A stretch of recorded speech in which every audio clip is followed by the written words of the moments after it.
Hi, and welcome back to our study group, still discussing Peter Adamson and Janardhan Ganeri's history of classical Indian philosophy. Today, discussing episodes 27 and 28. I'm Nerdalliun Plebz, and with me, Rogério Marques and Graham Pong. Welcome back, guys. Nice to be back. Great to be here. So, as it seems today, we will be talking about two relatively dense topics. We will be talking about a philosophy school that is very big on ontology, epistemology, and a bunch of other considerations they are very serious on. So this is philosophy proper. That doesn't go much into supernatural, well, more or less. And also Ayurvedic medicine that has a quite big practical aspect to it. So also a very serious subject, because that is unquestionably a life and death subject. So without further ado, let's see the visual aids for today. So Samkhya and Ayurveda. And starting with Samkhya, Ishvara Krishna's Samkhya Karika, which is for the tradition nowadays, as it is a philosophy, considered a school of philosophy, it is the earliest text that is available. So, explaining the word Samkhya, Kya refers to know, and while Sam alludes to precision. So the two words together mean roughly exact knowledge, or the philosophy of exact knowledge. While there's another meaning as well, Samkhya also means counting or enumeration, which to me fits rather nicely together, because if there is a discipline where precision in knowledge is a thing, it is mathematics, and where numbers are involved, etc. Also, if we would like to summarize in a nutshell what Samkhya is and what it is about, it has been summarized, for instance, by a scholar by the name of Sharma, C.D. Sharma, in his critical survey of Indian philosophy as a pluralistic spiritualism and an atheistic realism, and an uncompromising dualism. So we can see by that they won't agree with everything Advaita Vedantans have to say. So Samkhya loves numbers, as Peter Adamson was really clear, pointing out by mentioning a bunch of Sesame Street characters, which was quite amusing. And then he landed on the Count of Counting, who is big on arithmetic and number theory. And so, well, Samkhya lists a bunch of concepts, the 25 tattvas, which are the principles that constitute the self and the cosmos. So self and cosmos have a bunch of concepts in common, which is interesting. And the 8 bhavas, which are tendencies that guide human behavior within the cosmos. So still shining a light in the relationship between human beings and the cosmos. And also 50 types of results for humans, ranging from 5 basic misunderstandings of the world to 9 kinds of contentment. Peter Adamson didn't get into these, so maybe it's an invitation for us and everyone watching to get into these then. Okay, so as for the founder of this tradition, I really did my best to figure out who he is. He has a very divine name, Ishvara Krishna. He shares the name with Krishna, the character of the Mahabharata, though he is considered a scholar who lived in the 4th, 5th century CE. And he is described as having reached into the past to a more conservative presentation of the system to challenge more recent innovators. Probably they're talking about the heterodox schools like Buddhist Jains and Charvakas.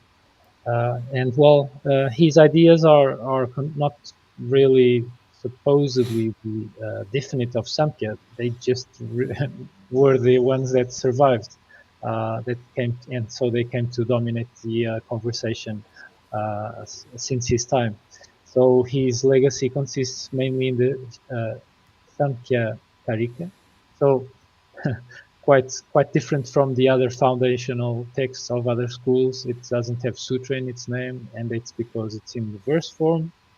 Well, it was not his only work, but the only one that survived. Again, that heart-wrenching sensation that a lot of human legacy was lost, and probably not only just trivial and useless legacy was lost, but quite important legacy was lost.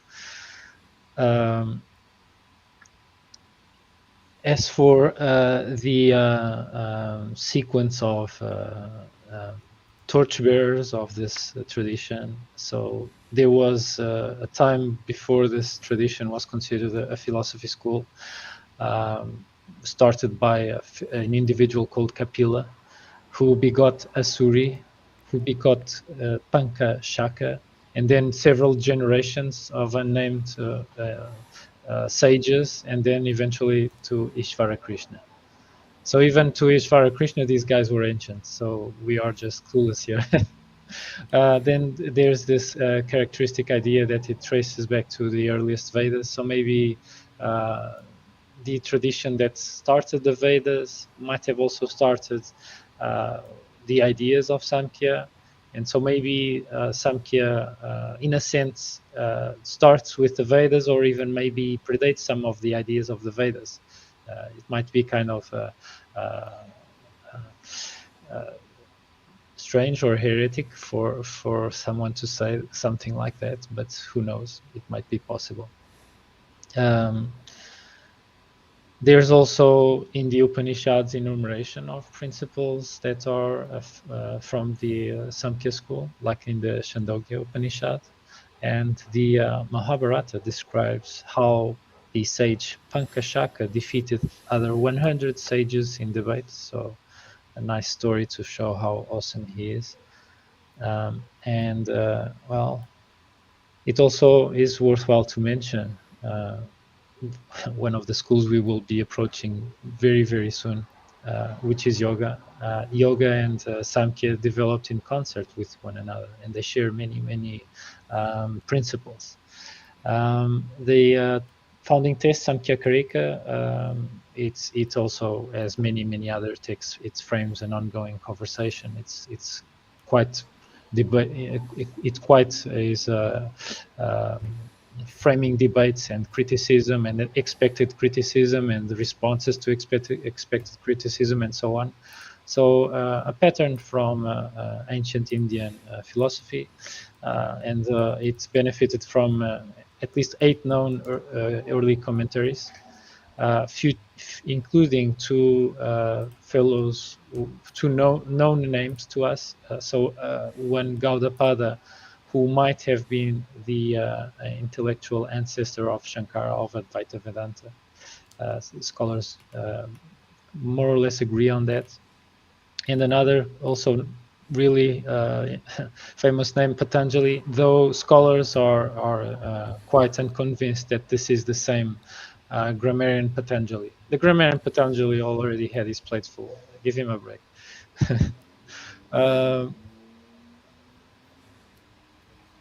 Also, the approach of Ishvara Krishna and his heirs was sternly criticized. Although Shankara came from the same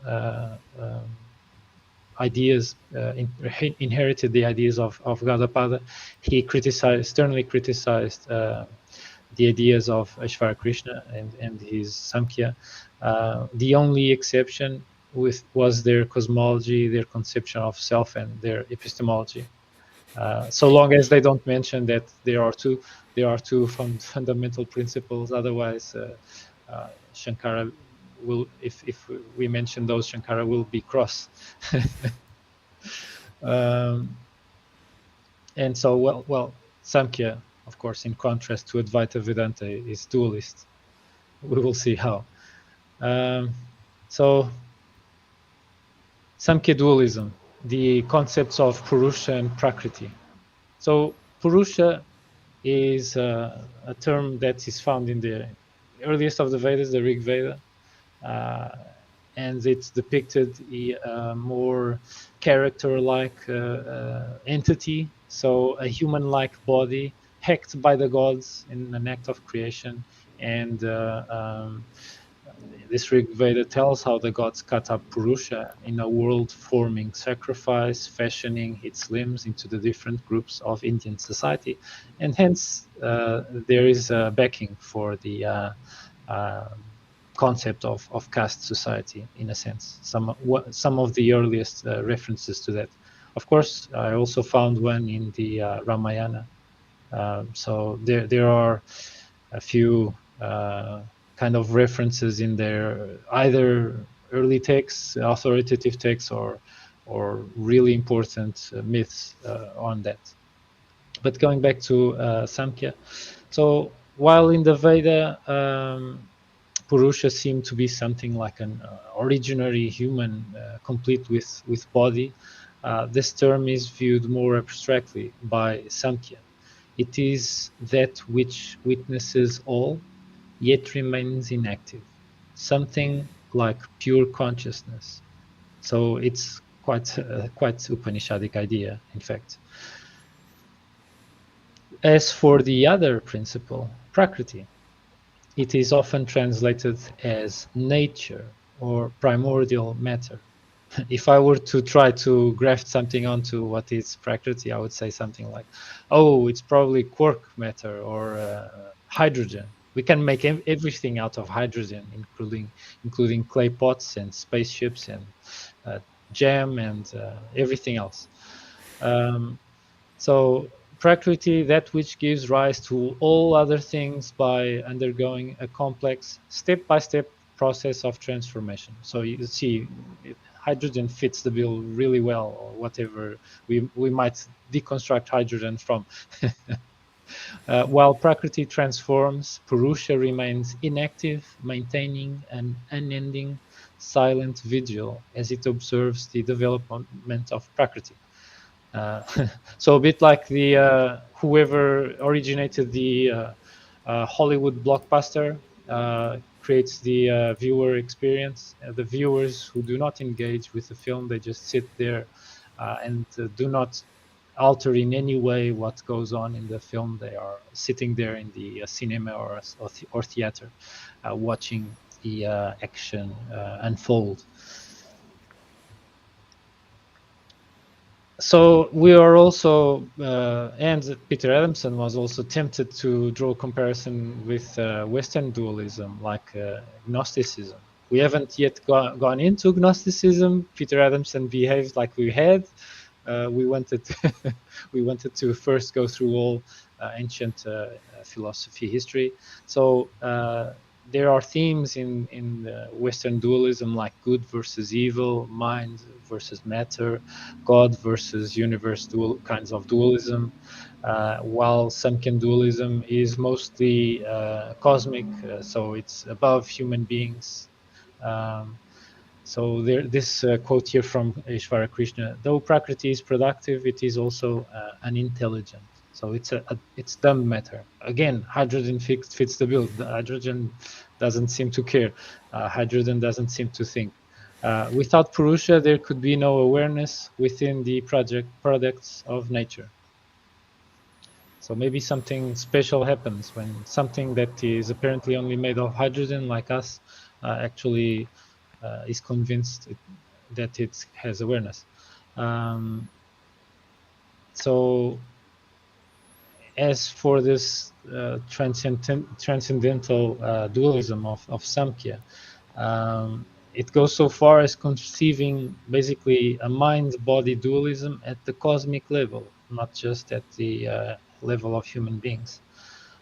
So nature or Prakriti spontaneously turns itself into all things, while consciousness or Purusha just bears witness again. Another explanation here, so it's in the form of a visual metaphor. So Prakriti and Purusha cooperate like a blind man cooperating with a lame man. From one of these commentaries, one of these 8 commentaries on the Samkhya Karika. So nature is blind, as they emphasize, since on its own it would lack the consciousness that is the core of mental life. Consciousness is lame, since without nature it would remain inert. Well, it kind of remains inert anyway, even if nature does its thing, according to their description of their ontology. It's just that maybe it kind of infects, so to speak, nature with the ability to be self-aware as well as we are. So we can discuss this, of course. The remaining 23 principles are, as Ishvara Krishna says, phenomena derived from Prakriti, as it undergoes modification in a gradual process, also known as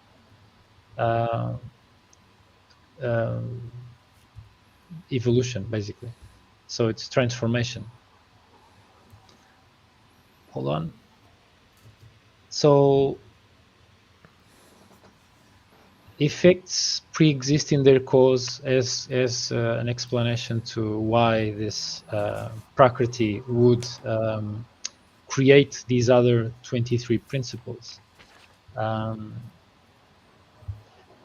So if we try to study Prakriti by itself, it would be quite difficult, because it seems like, according to the Samkhyans, it's removed from our existence, since a lot of cosmic evolution has taken place between Prakriti and where we sit.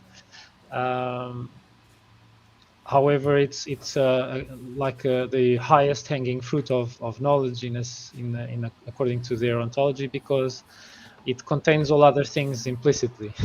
So taking their ontology seriously, if we knew Prakriti really well, by inference, we would literally know all of nature. So, and in itself, it is actually none of those things that it creates. So go figure, it needs to undergo transformation or evolution to do that. So the Samkhyans use a technique that I will allude to just in the next slide. So one of the visual metaphors here is that pots do not come from nowhere, they come from clay. You can put a chicken in every pot, but you can't make a chicken out of a pot. So pots necessarily need to be made out of some viable raw material, and the raw material must have the potentiality to become a clay pot, to borrow a word from Aristotle, in fact. But they seem to, the Samkhyans seem to consider that the effects are already present in the causes, as if the effects are already seeds present in the causes. So, well, this Prakriti is very subtle to take a closer look, and they speak of it as unmanifest, and as too subtle for us to perceive. So what they can perceive, or what they can do, is to use their 3 pramanas. So the Samkhya school considers only 3 pramanas, or 3 sources of knowledge in their epistemology: direct perception, inference, and valid testimony. They use inference to conjecture the existence of Prakriti. They kind of look at things how they are and try to work backwards by inference from it. As for valid testimony, they, of course, they consider valid testimony what they consider authoritative texts, like their Samkhya Karika. And it wasn't so clear from Peter Adamson if they really take the Vedas seriously, but being considered an orthodox school, I would consider so as well. The Samkhya argument for existence of Prakriti without direct perception of it could be surmised as: we reason that it must be real without being able to grasp it directly, on the basis that there must be a single principle to explain how there is order and limit in things. So, and as for their evolutionary theory, so for something to change, there must be some catalyzer for change, something that oversees change or something that expedites change, and their ontology holds that the gunas are so there are three gunas, and these are the considered by them cords or threads that we can imagine as intertwined as in a rope.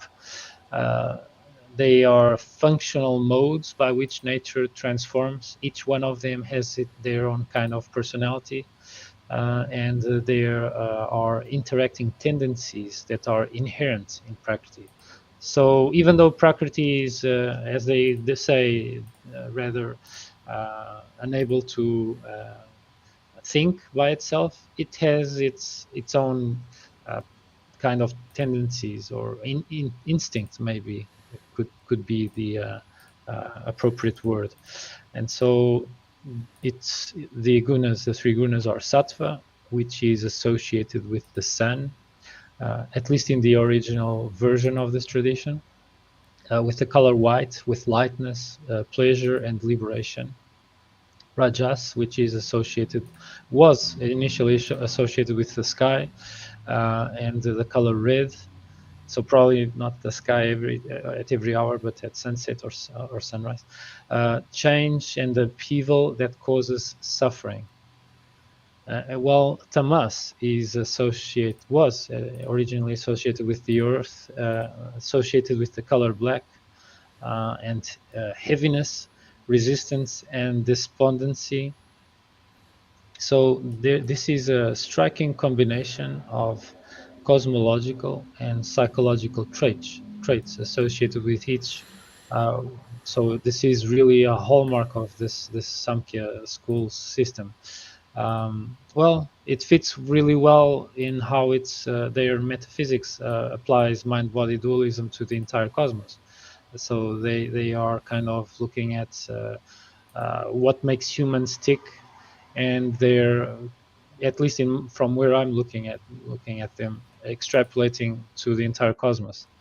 Then two quotes here from Ishvara Krishna. The gunas govern all things from Brahma down to a blade of grass. So they are almost equivalent to what we would consider principles of physics, laws of physics, or even forces or something like that. And Ishvara Krishna also said, individual cells may be dominated by sattva or by tamas, that is, led by their lives wisely or not. And well, these gunas, they are a bit like how yin and yang are never found in isolation. There's always a bit of yin in yang, and vice versa. In every individual, we never find only purely sattva or only purely rajas. There's always a combination of them operating dynamically.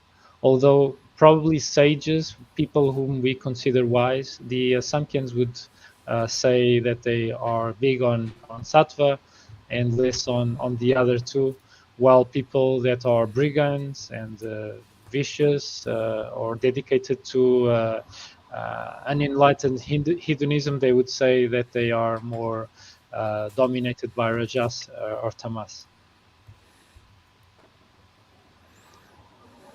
So in the Mahabharata, we have even also a reference to the gunas. The gunas are created in regular order and dissolve in reverse order, like the waves of the sea. And also, the three gunas are like a lamp.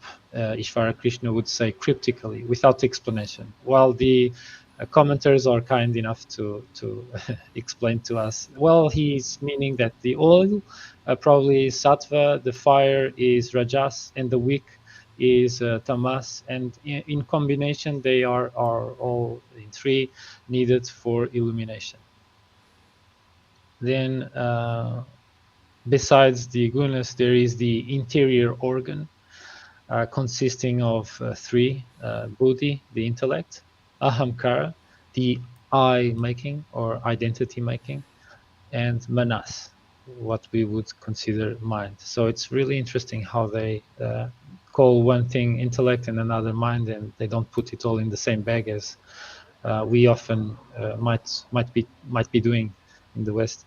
Also, this differs quite a bit from Gnosticism, as this dualism does not equate mind with purusha, so every faculty of the mind. It only equates the mind with it rather equates most of the attributes or faculties of the mind with this interior organ, while awareness, also known as pure consciousness, is the one equated with purusha. The other aspects of mental life, like intellect, identity, and processing sensory input, are all equated with these principles derived from Prakriti and not Purusha. So it's something that is quite unexpected, at least from where I was standing. And well, the first one, the buddhi, the intellect, it is the first one that is manifest, the immediate product of Prakriti.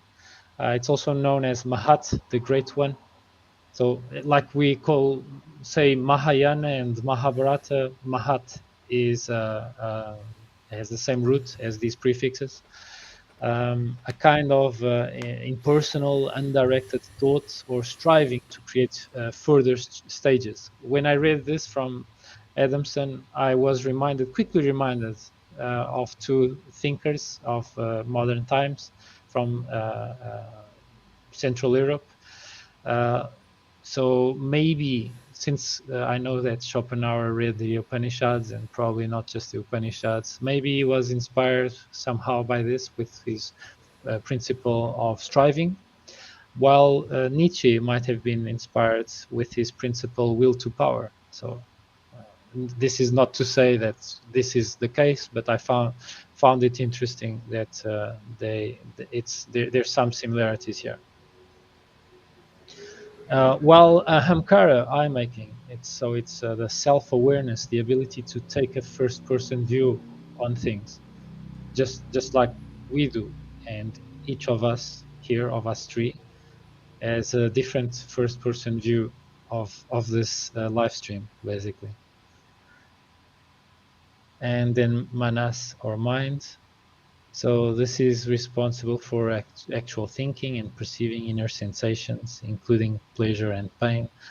Well, none of these three capacities from the interior organ could be aware at all if not for the lurking presence of consciousness in the form of Prakriti's unoriginated partner, Purusha. So it's kind of like Purusha is a field that permeates all, like the Force of Star Wars or the Brahman.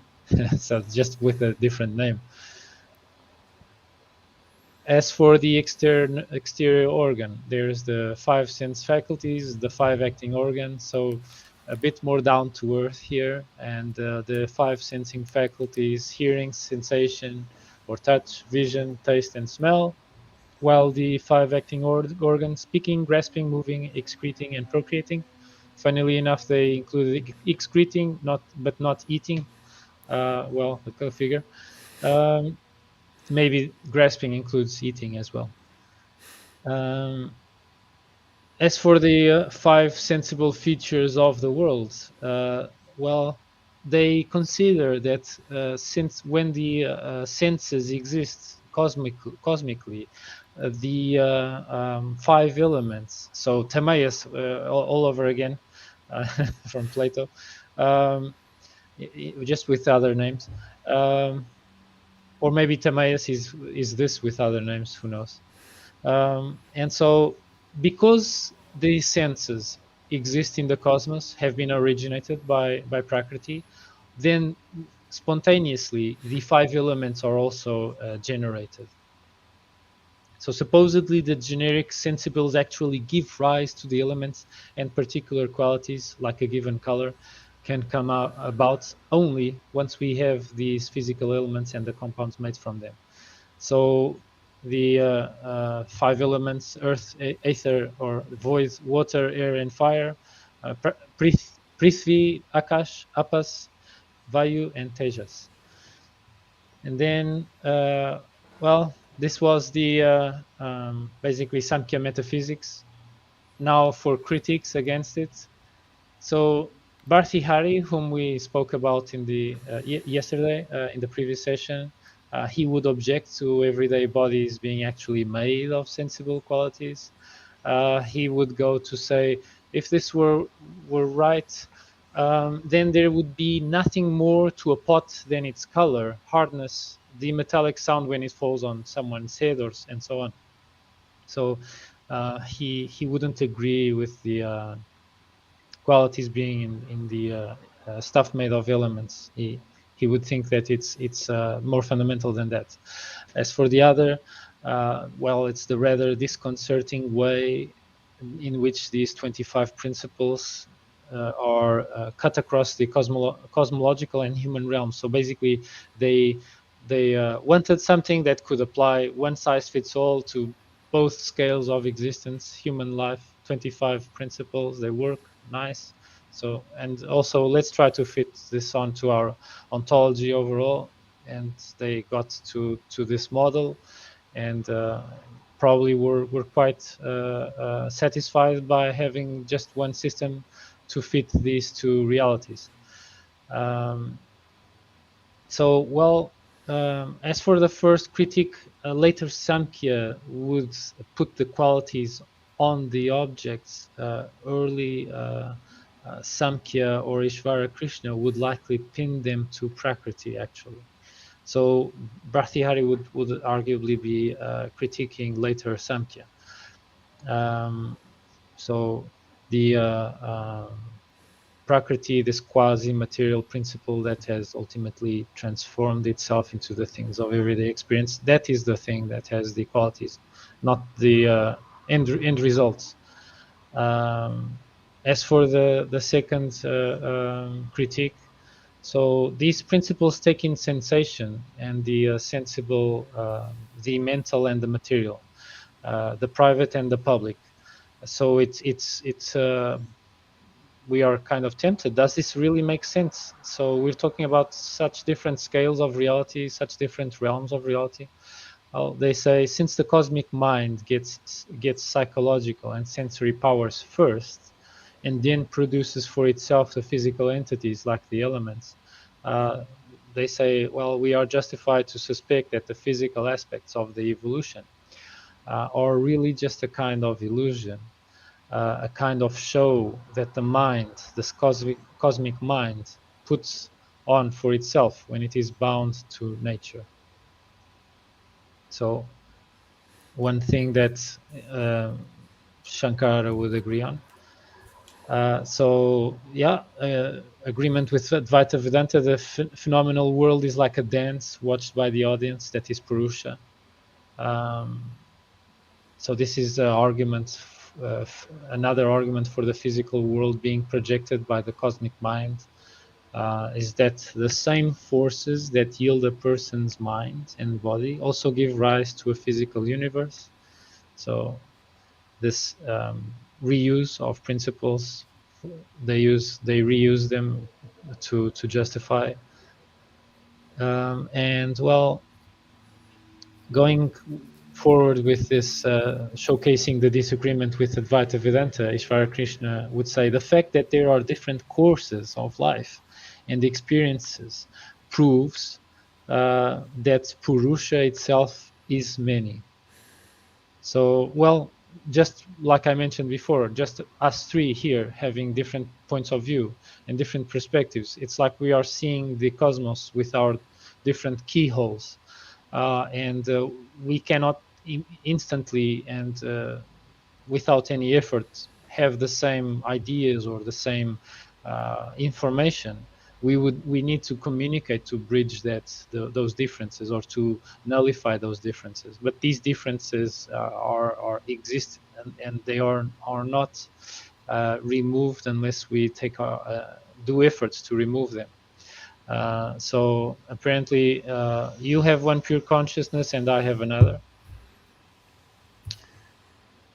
As for the comparison with Advaita and Buddhists, all are convinced that knowledge of their teaching will bring liberation, including from suffering. Although, well, while they might seem that they are in agreement, they all offer their own bag of tricks, so to say, their own set of practices, their own metaphysics, including their own ontologies. So this, although Peter Adamson says this is an agreement, this is kind of like different car dealers saying that each one sells the best cars. Ishvara Krishna is also quoted as saying, the purpose of the teaching to come is to release us from suffering. And as for Panchashika, he held out that this is a prospect for all. So this expectation, or this offering of the prospect of liberation is for all, not just the priestly caste, not just the nobility. He says, a knower of the 25 principles in whatever order of life he may be, and whether he wears braided hair, a top knot only, or is shaven, is liberated from existence. And Ishvara Krishna, as the unconscious milk functions for the sake of nourishment of the calf, so the Prakriti functions for the sake of moksha, of the spirit. And so, well, the Samkhya school considers moksha as a natural quest of every jiva. So every jiva is every individual soul. This, just by using this technical term, jiva, of course, they are only by using this technical term showcasing their disagreement with the Advaita Vedantins. Ishvara Krishna also said the supreme good is moksha, which consists in the permanent impossibility of the incidence of pain, in the realization of the self as self, pure and simple. So basically, he also showcases here the irreversibility of this so-called liberation, of this so-called transformation in being. So to finish, surmise here of peculiar aspects of Sankhya. So they say pure consciousness is prior to all experience. Without Purusha, there can be no liberation. Only a pure contentless consciousness can stand outside this turmoil and suffering of the world that emerges from Prakriti. And they say that consciousness can declare itself satisfied now that it has seen the evolved world, while nature can be satisfied at having shown itself and being seen. A bit like how a peacock is satisfied by showing his feathers to the female, and if the female likes what she sees, she is also satisfied by seeing the peacock's display, the male peacock's display. So to me, this means we need to examine our natural self and make our pure consciousness satisfied that it has seen it all. So I've seen it all, to be able to move on with our lives. So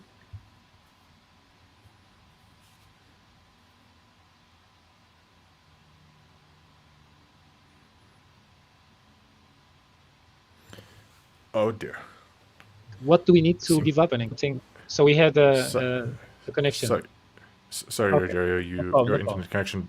your internet connection dropped for, I guess, about 15 seconds, so not too much. Could you just Okay. So the repeat the last? closing question, I will repeat. The closing question was, what do we need to give up to be liberated? Everything. So everything that is considered associated with the physical natural world.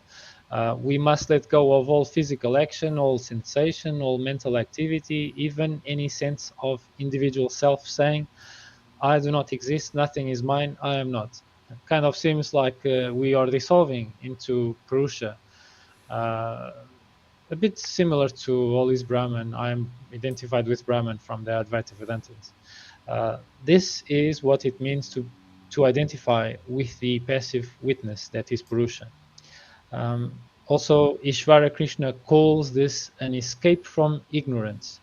Ignorance is not the reason why the world evolved from Prakriti. That was a spontaneous natural process. Ignorance is instead what keeps us bound to the world once it has evolved.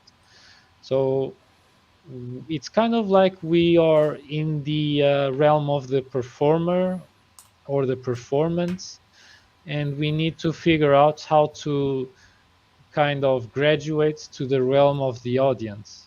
Maybe being an audience member is more delightful. It's more pleasant. It's more stress free. It's a more chill experience to watch a bunch of slides like the audience we hopefully have. A bit more chill than having to create the slides, basically, to bring a really really close to mind example. So just shift from performer to audience. Purusha stands outside of the evolutionary process and probably is amused and delighted for the show it gives. And so this is what an AI interpreted as Purusha, a bit to the upper left, gazing down on the physical cosmos of planets and suns and stars and black holes, quasars, and the dirt and earth and gem and animals and people and human beings. And while it's just conscious awareness, pure consciousness, conscious awareness, this Purusha. So since it's conscious awareness only, it will never speak to us, apparently. And well, this is so much for Samkhya. Tagging out, feel free to add your 50 cents. Yeah, thanks. I was going to say some things about Purusha and curiosity that I think were maybe a bit mistaken about the nature of Purusha in any case. So I don't know how much I'll say about that. I will say I think this whole project of using introspection as a means of investigating the cosmos at large is maybe something that's in common with the Vedic schools, or at least the Vedic adherence schools, because it's one of the first episodes that we learned about the saying that if you want to know the whole universe, first know yourself, or something along those lines. And so in the Vedas, there's this indication that there's a very close similarity between the constitution of an individual and the constitution of the whole universe. And yeah, in Samkhya, there seems to be almost no distinction between the constitution of the universe and the constitution of the individual. Like there's no distinction between natural science and social science, or between physics and psychology. You're just doing there's just the one thing, and you're doing both whenever you're doing physics, and you're doing both whenever you're doing psychology. So they kind of go hand in hand, which is interesting. I don't know that I entirely agree with it, but it's an interesting take. And yes, something that makes it a little difficult to understand the dualism is that they put this pure passive and I guess motiveless or desireless consciousness outside of the rest of the mind world, sort of like the physical universe and the mental universe, which is all in Prakriti, and then standing outside of that, this is pure consciousness. And that reminds me a little bit about some of the writings of modern philosophers of mind have written about the existence of, say, P zombies or philosophical zombies. where it's at least conceivable that people can have all of the psychological functions without the kind of consciousness that people make a big deal about when they talk about the hard problem of consciousness. So you could imagine people being perfectly capable of solving visual search tasks the way, say, computer AI systems do object recognition, and similar for sound recognition, and they could do mathematics and even language processing and like do all of those mental things without any consciousness as But will they as it. develop a culture though? I'm not sure about the culture, but I just kind of wanted to mention that this whole separating out Purusha from the rest of mental faculties like the mind and the eye making and the intellect and all that is something that reminds me of this move by philosophers to say, well, there's something to consciousness that's sort of completely different from the functioning of a mind. And some philosophers argue that you could have a perfect scientific account of the functioning of the mind, and there still be this unaccounted for element that we call consciousness that science hasn't accounted for, and it seems that's quite in line with this notion of Purusha in Samkhya. Something that I was thinking is like, even if the ontology seems wrong or not very useful in general for like a science, like it's not a very scientific ontology, or if it is, it seems primitive compared to modern scientific ontologies. They do have this goal of trying to liberate people from suffering with this, and if they're teaching people to identify with this this kind of consciousness that doesn't really have a goal, it just witnesses. I do think that probably leads to a reduction in suffering. I think this whole promising that there will be a permanent end to all pain, like at best could be like a trick argument in saying like, well, if you're that thing that just witnesses, even if your body is in pain, you're not your body, you're not the pain, you're just the thing that witnesses the pain. So you're not in pain, you are just witnessing pain in the part of Prakriti that your Purusha is paying attention to now. So you could say in that sense, you aren't in pain at all. I think that's a trick. I think people will still. If I may share two examples, really quick examples of what you just said. So one example is Pyrrho, who contacted with gymnosophi, as the Greeks of the time of Alexander the Great in the Punjab region would describe them as. So we don't know whether Pyrrho and his philosophical peers from Greece met Jains or Buddhists or even Brahmins, Orthodox Brahmins. We have absolutely no idea. But Pyrrho is a legend, has some legends around him, surrounding him, really tall legends of this superpower of the father of skepticism, as being someone who could endure surgery, ancient surgery, without any anesthetic, of course, and he wouldn't even flinch from the supposed pain he would be experiencing. So maybe there is something of what you said of shifting intentionally to the audience seat, and yeah, the body is experiencing pain, but I'm the audience and the body is the body, and so while I'm removed, I will be ataraxic, to borrow the word from the Greeks. While the other example was given by George Carlin. George Carlin was well renowned for his social critique, scathing social critique, that we are all screwed up and doomed, and it's just we're just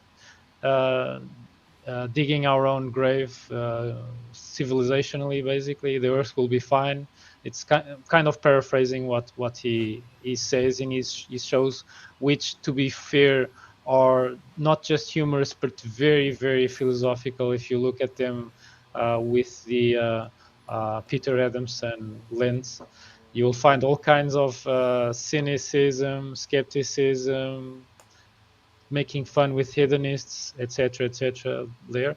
He also was interviewed, and people asked him, So how can you be aware of all this that is wrong with the world that you're constantly pointing out? How can you do that while being okay with living a more or less tranquil life and bearing with this supposed source of anxiety? And he just says, well, if you are born in the world, you get a ticket to the freak show. If you are born in the United States, you get a front row seat. And so I have decided voluntarily that I will be a member of the audience, a spectator of all this, all these shenanigans that are going on. And he even mentioned the kind of rise of of China and the fall of the West that he was kind of expecting. And well, let it just pass. If it's really going to happen, just let it happen, and I will just try to watch. He hoped to live more to be able to watch, but he died fairly earlier than I think he would deserve to. But this, I think, is also an example that showcases this kind of liberation from anxiety, in a sense that is relatively practical, that has some parallels to what Samkhya and others of these traditions have. So taking out Yeah. So like I said, I've had experiences that make me sort of just makes it seem plausible to me that taking this attitude of an observer, of an outsider, just seeing the pain in the body can relieve an emotional aspect to the suffering. I'm still a little skeptical that it, like, even if you could hypnotize people into believing this doctrine, into taking that attitude with 100% reliability, just as a thought experiment. So or if you could give people a pill and they would just immediately believe this doctrine, I significantly doubt if you did like a large randomized clinical control trial for some of the more serious causes of, say, chronic pain, that you would relieve people of all of the pain and all of the negative health effects that go along with pain. So people struggle to sleep, and people develop neurological damage from chronic pain, and depression, and all kinds of things from chronic pain. That I don't think you'll completely take that away with this, even if you get people to perfectly buy into it and they do the thing, they do the identifying as a witness. So I think pain is maybe a more tricky problem than this is, than just sort of going witness route.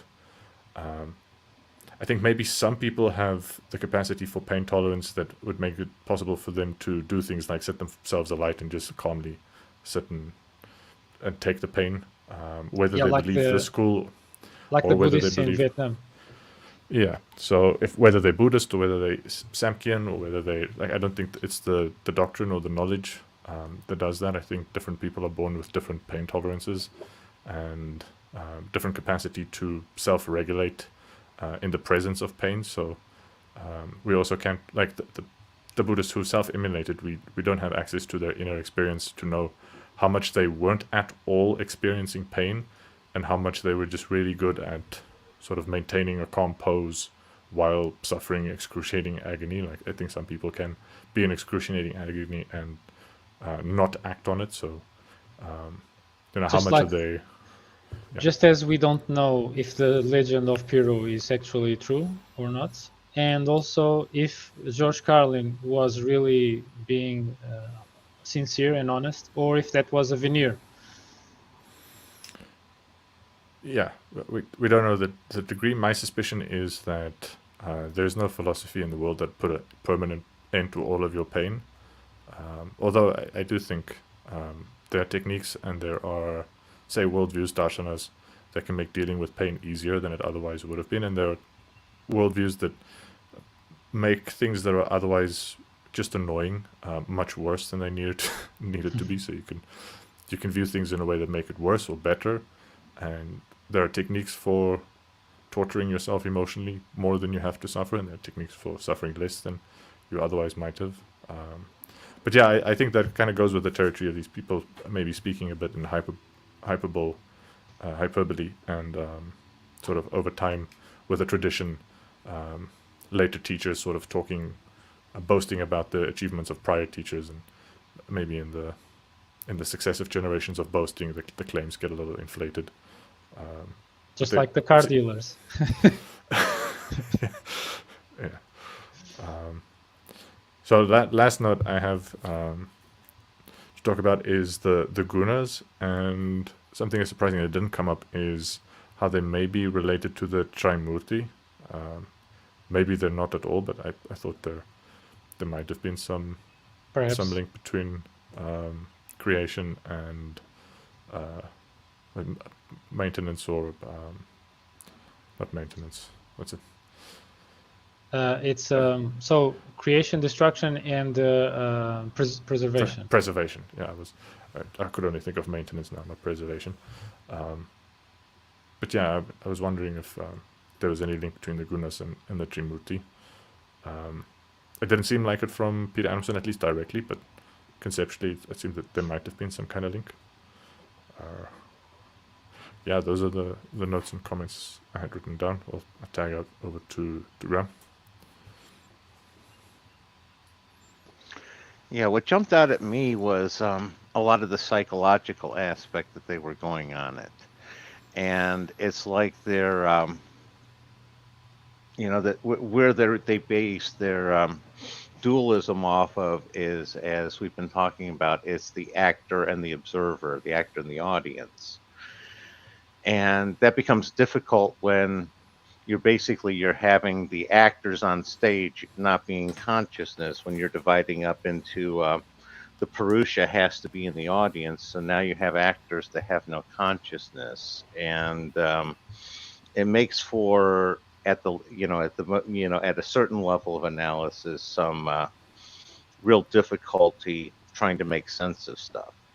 And one aspect of it is, like, in order to study Prakriti, you have to use Purusha, because there's no studying at all unless you're observing. You can't learn anything about something unless you at least observe it and all. And I noticed that one aspect of the gunas is very much a noon to midnight time period, because they're starting with sattva, with white being the sun, and they're transitioning through that red, the red twilight phase, Yeah. and then into black, into the night. And it also corresponds with the, if you look at twilight in the sense of the traditional liminal period, you have it where it's also the essence of change, and the change then falls into one of the two directions. If it's a good change, it goes into sattva and the white, and if it's a bad change, it goes into tamas and into the night.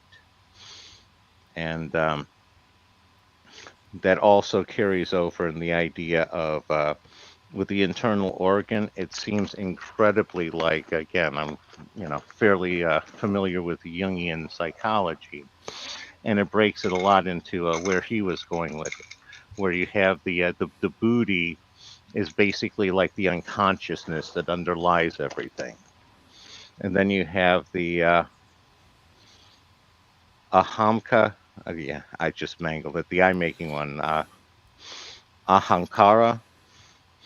That one's basically would correspond to the ego, where it generates the self-awareness, and the manas mind is basically that bright, that consciousness, and that handles the thinking and perceiving, and that like floats on the top of the unconsciousness. And that was pretty. And just my note on George Carlin, I would say at the core of his philosophy is absurdism. And it's basically, once you look at the cosmic joke of how absurd it is, if you either laugh so you don't cry. And that was sort of like how he managed to get through life. Tagging out.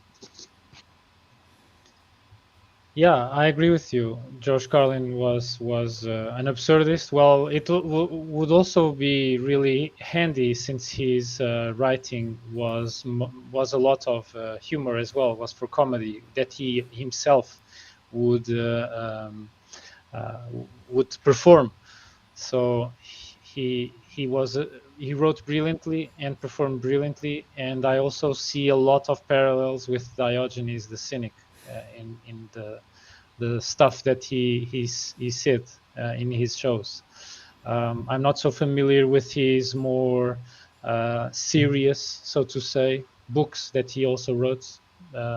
So that's that. But I also was reminded of a Stoic technique that seems to have some parallels with this, using this concept of Purusha to draw some distance from pain and suffering, which is the view from above. When we are in a situation, a tense, emotionally complicated situation, where we realize that our suffering or our inflamed emotions can have a potential to lead to something that we will regret, to do something that we will regret after, then one of the techniques is to try to view things from a view from above, a third-person perspective, even a satellite imagery kind of view, or a bird's eye view, to put your grievances in perspective, in a bigger perspective, even going farther by seeing how in the larger time scale, that for the Romans was already more or less large, but for our sake, because of what we know, it's completely overshadows whatever grievance we might be experiencing at a given time. And so, well, I think there might be some merit there, that is not exclusive to any of these car dealerships. We can, without necessarily buying the car, we can have we can benefit from them and still drive a bicycle, which is what I do. You drive a bicycle to a car dealership just to sit in a car, turn on the aircon, listen to music for a little while, and then get back on your bicycle and do the rest of the way to work. Is that right? No, I realize how interesting it is to listen to the benefits of a car, and realize that I already possess all those benefits, and I don't have any of the disadvantages. And so I continue happily driving my bicycle to and from work, and to that I have peace of mind, and I have a pleasant commute through mostly the park, and no traffic at all, and I listen to philosophy. So it's a double, triple, quadruple whammy. And if I add to that this Purusha thing, so I'll be set for life. Whenever your calves start cramping because you were pedaling too hard because the philosophy got exciting, you can just witness the pain in your calves. Yeah. Don't have to suffer the pain in your calves. Yeah, the first few months I did have some pain, not anymore. Even after doing intense climbs, I think I've already transcended that hurdle, and it's pretty much solved.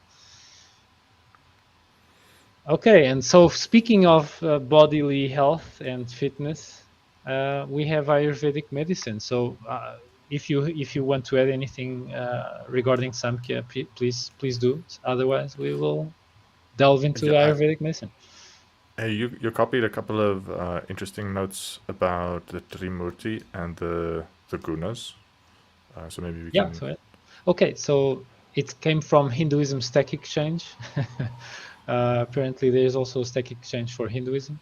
So, reading it by definition of nature, which is Prakriti, creation goes like this: Rajas is destruction, Tamas is preservation, and then Sattva is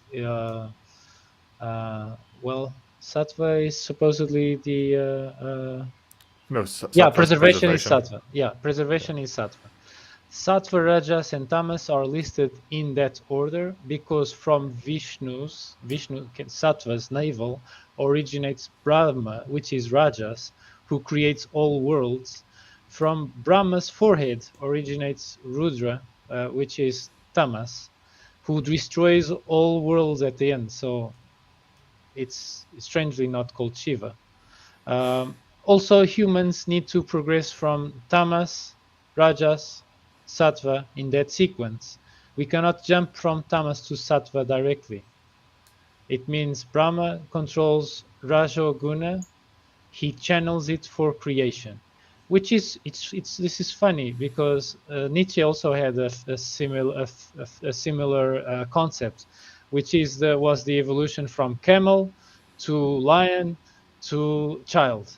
And he said you cannot go from camel to child. You need to go be a camel and bear the load of someone or some tradition, or be commanded by someone with all earnestly, and then you realize that you are self autonomous, sovereign, become a lion, and probably be a bit aggressive there. And then after being a lion, you become an enlightened child. That for the child, everything is new and everything is open to many possibilities. So I found it funny how maybe he just switched the names.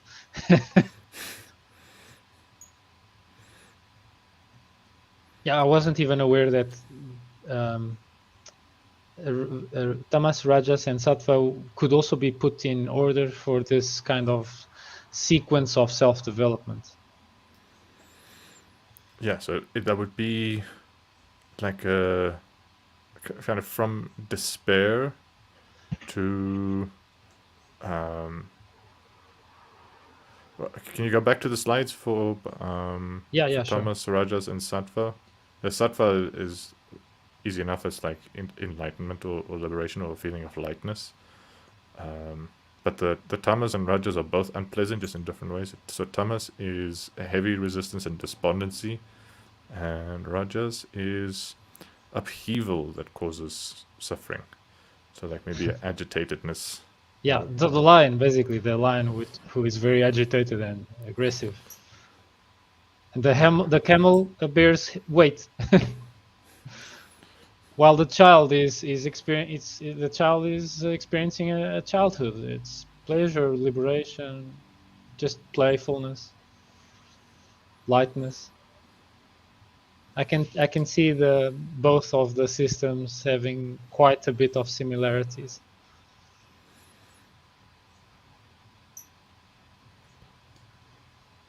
Yeah. Yeah. All right. Any comments, Graham, as well, and Nerdalliun?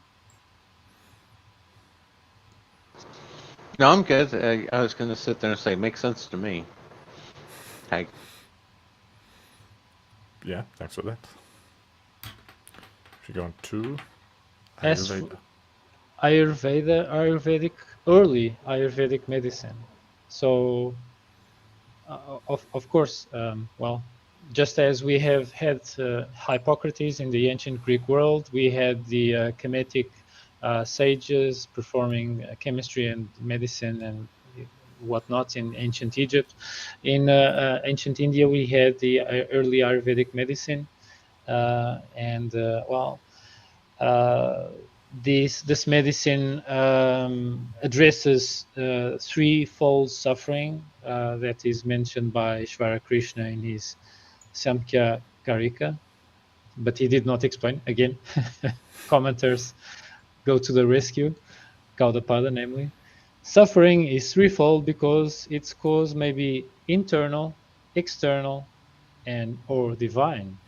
So internal suffering can be further subdivided in mental suffering, so inevitable anguish arising from ignorance about the true nature of the self, of course.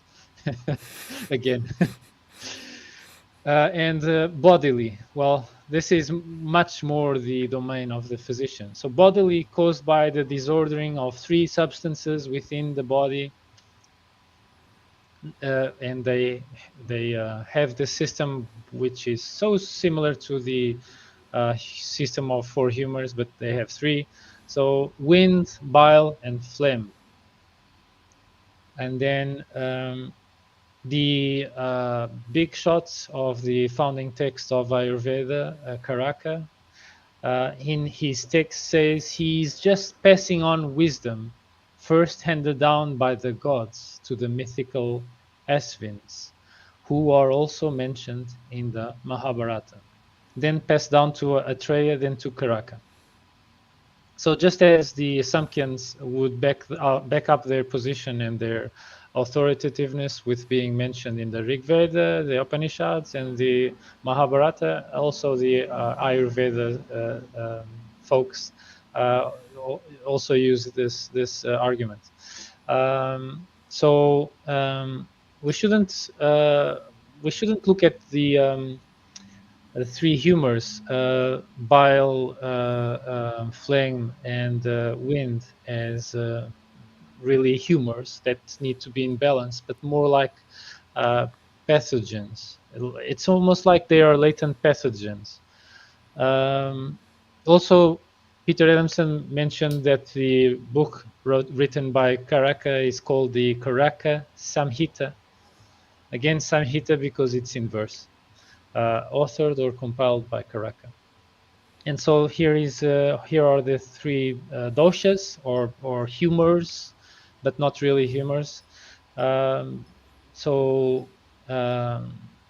Because they are kind of latent in our body, and if they are at peace, everything is okay. But if they are riled up, then we get ill. Adamson mentioned another treatise, a much more surgically focused treatise, which was called the Sushruta Samhita. So there supposedly even is tales of them doing quite complex surgeries and replacements with prostheses and whatnot in ancient India. So while other schools are focused on fulfilling one's dharma and dealing with other aspects of the suffering taxonomy, basically, Ayurveda has the more refreshing, straightforward goal of prolonging your life, while arguably also intervening with the bodily suffering. Ayurveda literally means knowledge of longevity. Of course, Karaka admits that a long life is not the only worthwhile thing. To pursue higher goals like moksha or a better next life, he admits that they are worthwhile. But it's useful to remain healthy for as long as possible in this present life, because, well, health kind of comes in hand to pursue these higher goals. Well, he would quite dramatically say, when life is lost, everything is lost. So it's kind of dramatical, because even, well, people around him in the traditions around him would say, well, let's lower the stakes because there's always the next life. But he would just say this. And so he would also say that each person has a proper limited lifespan. Even the best doctor cannot prolong the life of some patients, and it might be even pointless to try. While the doctrine of karma suggested that everyone's lifespan is preordained at the moment of birth, which is a fatalistic worldview, Karaka would say that, karma, both in the previous life and this life, interfere with that, but they have just a minor influence. Then, well, if we concede to the fatalistic or deterministic worldview, there was this argument pitted against the Stoics, the lazy argument, which is, suppose, you are a Stoic that agrees with the deterministic worldview and everything is preordained by the Logos. Everything happens as it should because of this predetermination. Providence, the word is. the Stoics would contend with this, but we will get there when we get to the Stoics, because Peter Adamson gave us the answer from Caraca when he dealt with a similar question. Determinist would have no reason to go to the doctor, since if he is fated to die from his illness, he will surely die, whether or not he gets medical treatment. But if he is fated to live, such treatment will be unnecessary. Hey, determinist, when you get seriously ill, what do you do? So this is the challenge. And Caraca quotes the sage Aitreya, saying that lifespan is not simply fated by karma, but rather determined by several factors. So firstly, karma of past lives and current life, as I mentioned, it has a weak influence. So if we would consider those the only influence, we would just live our lives like that character Magoo, who would just walk around completely ignoring every threat, every truck and bus and whatnot. Or even like Pyrrho is said to have done. Pyrrho is said to have also been walking around completely uncaring, and his assistants were the ones keeping him out of danger. So Caraca would say the good physician aims at giving you the proper lifespan, like the axle of a chariot is meant to wear out after a certain time. As for there's also an Ayurvedic tension between empirical scientific outlook and older cultural beliefs, a bit more superstitious or conceiving of the supernatural. So invasive diseases are caused by poor judgment and bad hygiene, including those diseases brought on by demons, he would say. So maybe the demons are attracted to people who have poor hygiene or something like that. Arguably, the Caraca and his peers and his followers might have, with all their empiricism, been on to the idea that, well, maybe the demons and whatnots are folklore tales that aren't really real, but we must keep a veneer, keep a keep a semblance that other people will take us seriously because everyone believes so. We might as well go with their tune. So, for example, wind or breath is in the doshas is considered both a fundamental constituent of the body and the divine force that causes all things. And he would argue that for differences between twins, they are caused by both karma and an unequal distribution of blood and generative seed while being generated or before being conceived in the womb.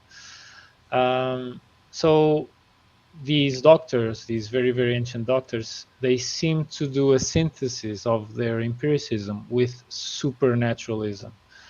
While proposing scientific concepts, they would not entirely abandon explanations invoking demons or other supernatural concepts.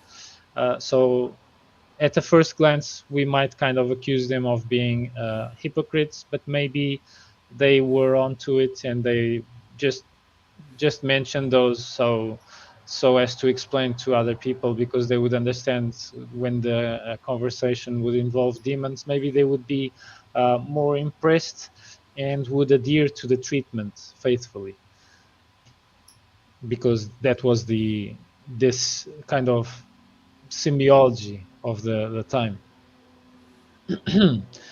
So why aim at a favorable afterlife?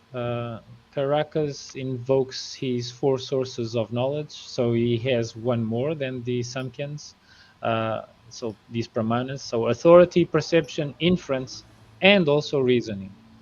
All four testify that we may be reborn after past lives. So basically, using these pramanas, he argues for the theory of rebirth. So from authority, most obviously the Vedic authority says so. And by perception, he would observe that people don't always take after their parents, so must therefore have gained something or from some other source other than directly from their parents.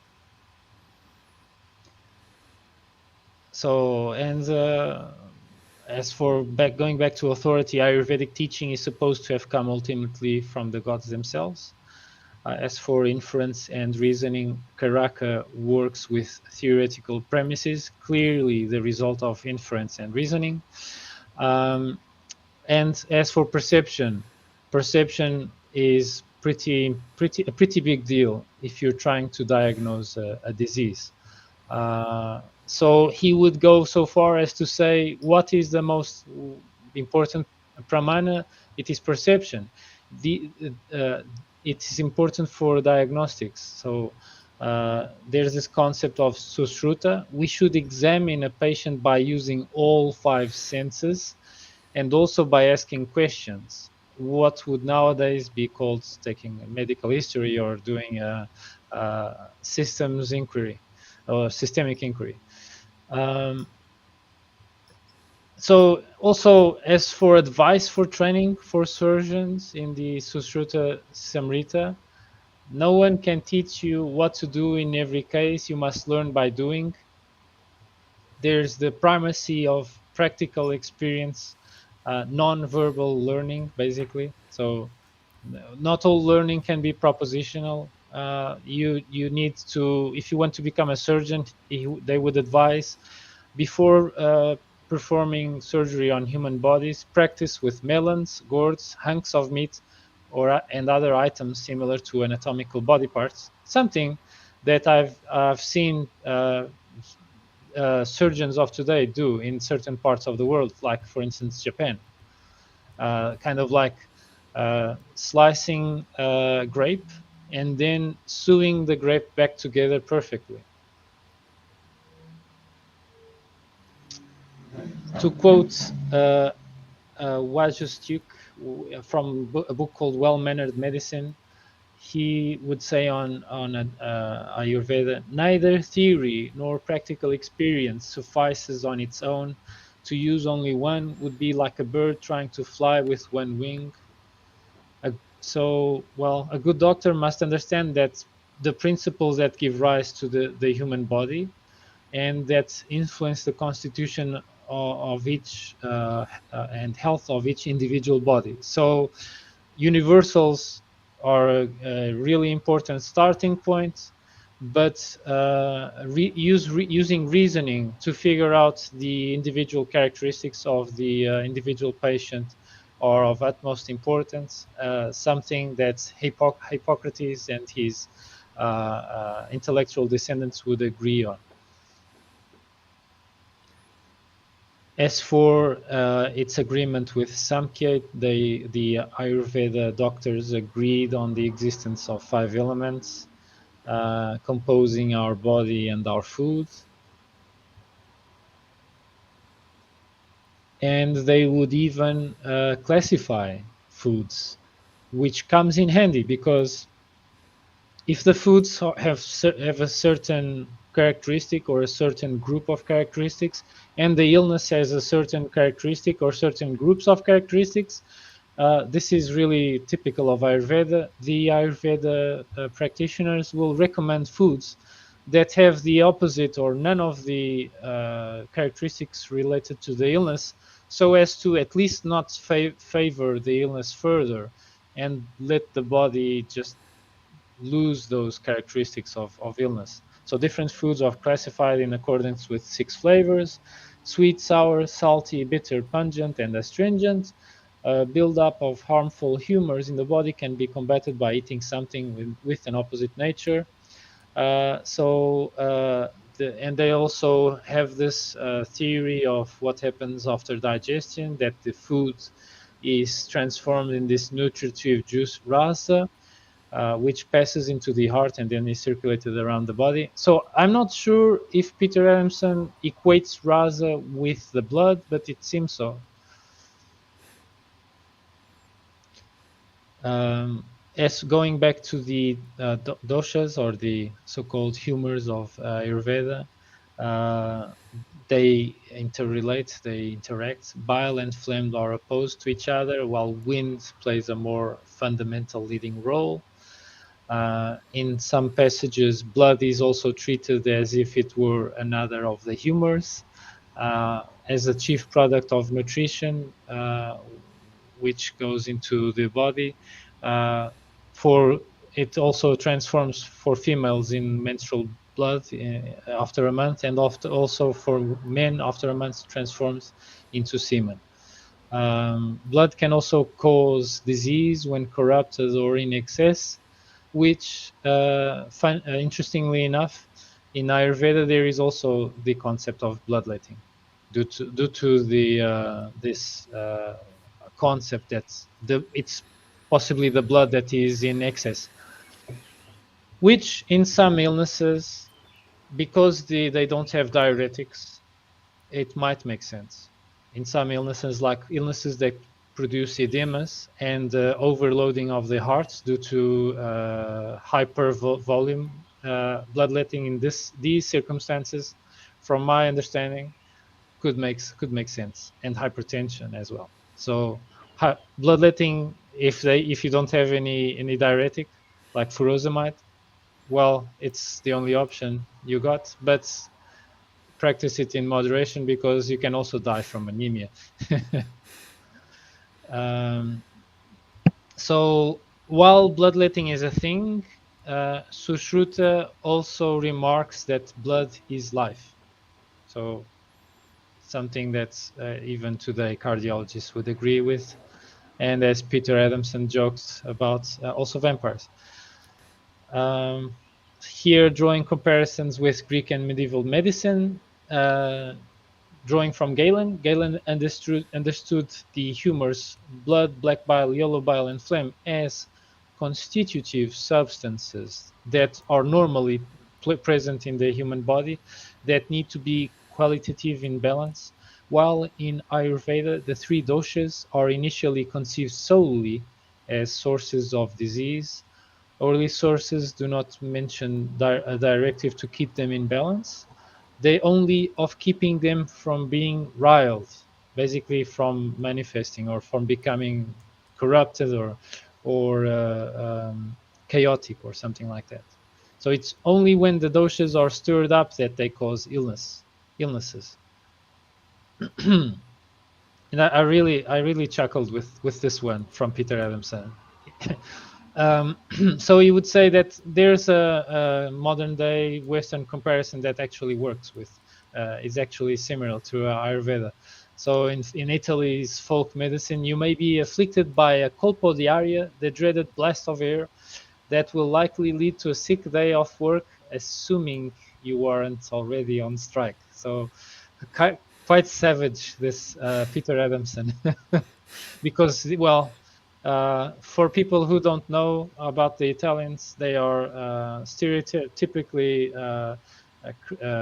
criticized by being on strike often. So who are worse, the Italians or the French? I don't know. The French are known for protesting really aggressively, while the Italians are known for doing strikes. Either way, whoever is trying to govern them probably needs huge loads of stoicism and other tranquility, wisdom traditions or something like that. If they don't have, well, I'm really sorry for them. So what they should do is just factor in, say, a week or two of strike time instead of vacation time for workers. Yeah, maybe. So in South Africa, we have excessive striking and excessive protesting. Protesting. Oh, okay. Yeah. And what they do is they just turn off our power every now and then. So, like, if you don't want to work, then no power for you. Okay.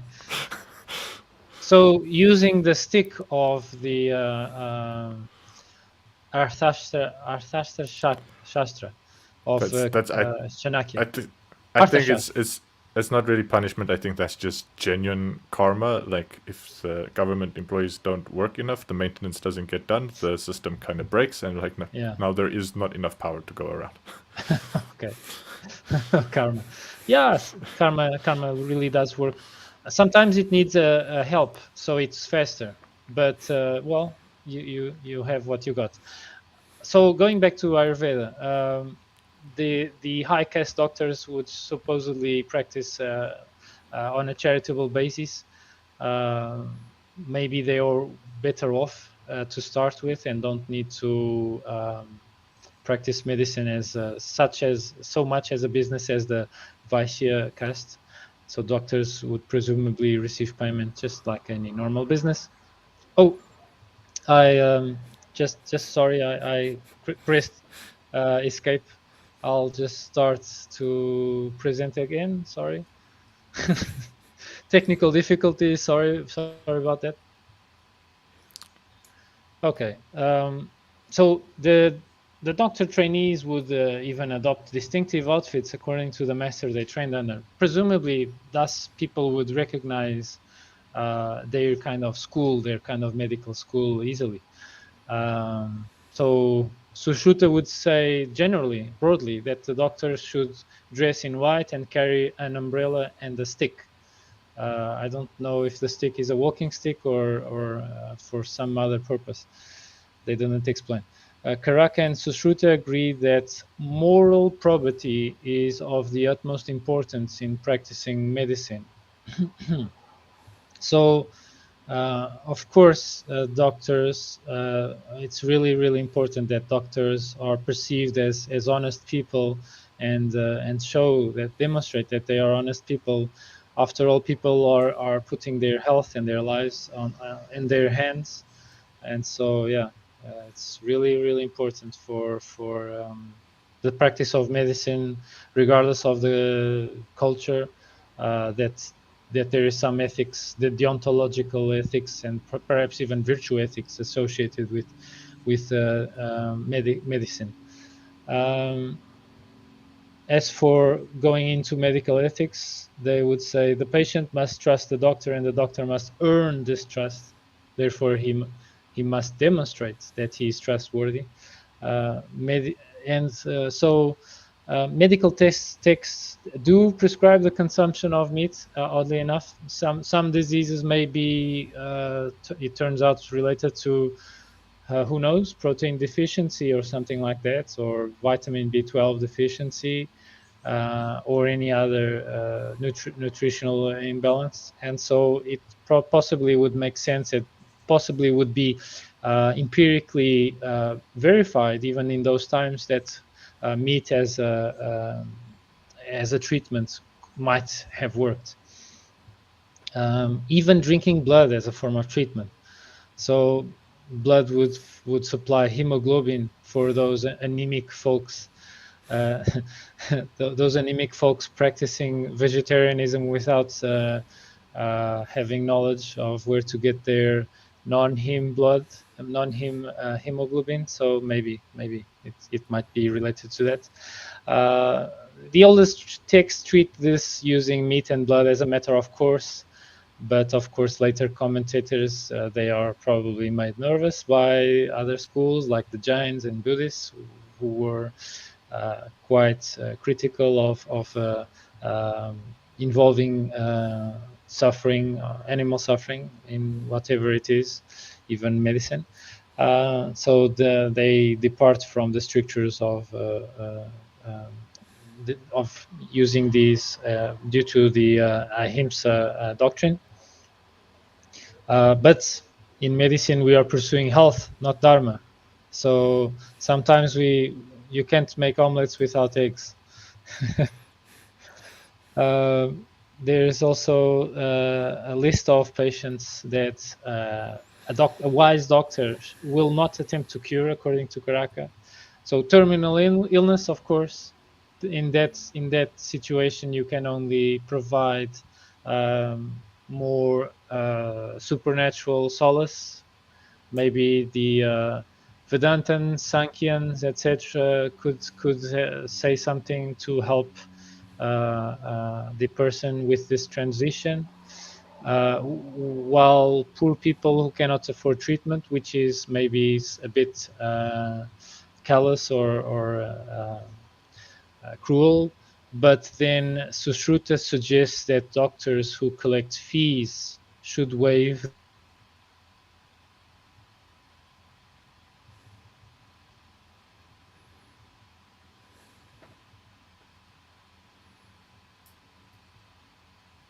on this. While interesting, as for wicked patients, like those who actively enjoy wrongdoing, so don't treat those not as a punishment per se, but as an injunction, as for the terminal illness, against treating the untreatable, because their theory of disease, as it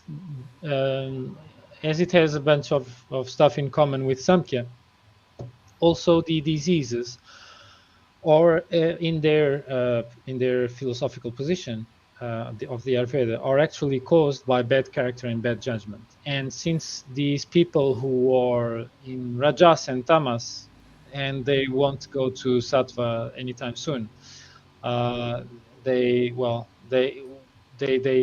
are untreatable according to the Ayurvedic doctors. Sorry, Rogerio, just when you were talking about poor people, Yeah. your internet cut out for, I guess, about another 15 or 20 seconds. You were just saying that although poor people who can't afford the payments are on the list of people who shouldn't be treated, also doctors who charge fees were asked to waive those fees for poor people. And just as you were saying that, you cut out for a couple of seconds. Okay, maybe you lost the part regarding the wicked patients, the explanation of the wicked patients. I think we heard most of the wicked patients, so I'm not sure exactly what we lost. Yeah, well, the gist of it is, surprisingly, it's not as a punishment to not treat wicked patients, but an injunction against treating the untreatable, supposedly because the concept, the theory of disease, is very much related to bad character and bad judgment. Since they are really have a really emphatically bad character, then they assume that they cannot be treated. So that part we got. So I think it was just before that. Yeah, but that's pretty much it. I think we can move forward.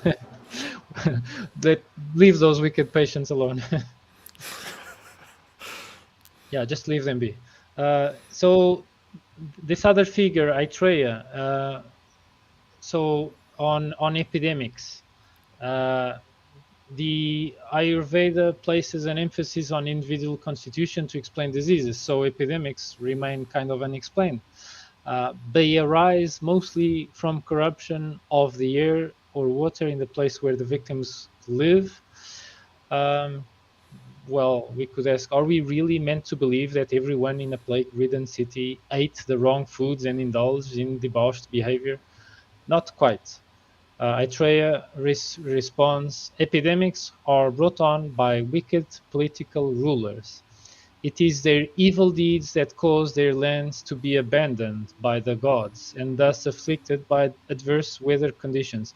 Although this scientifically is kind of a really simplistic explanation, I can kind of see the Black Plague arising from policies related to the explosion of population of mice because of the killing of cats, along with the witch burning. I think, if I'm talking about history correctly, or the wars in Parthia during the times of the Romans, that involved a lot of squalor and a lot of debauchery as well. And they brought back the Antonine Plague. While during First World War, the horrible conditions in the trenches was spectacular for the supposedly originally Arkansanian plague or epidemic from Arkansas to go to Europe with some of the soldiers from the United States and then be named the Spanish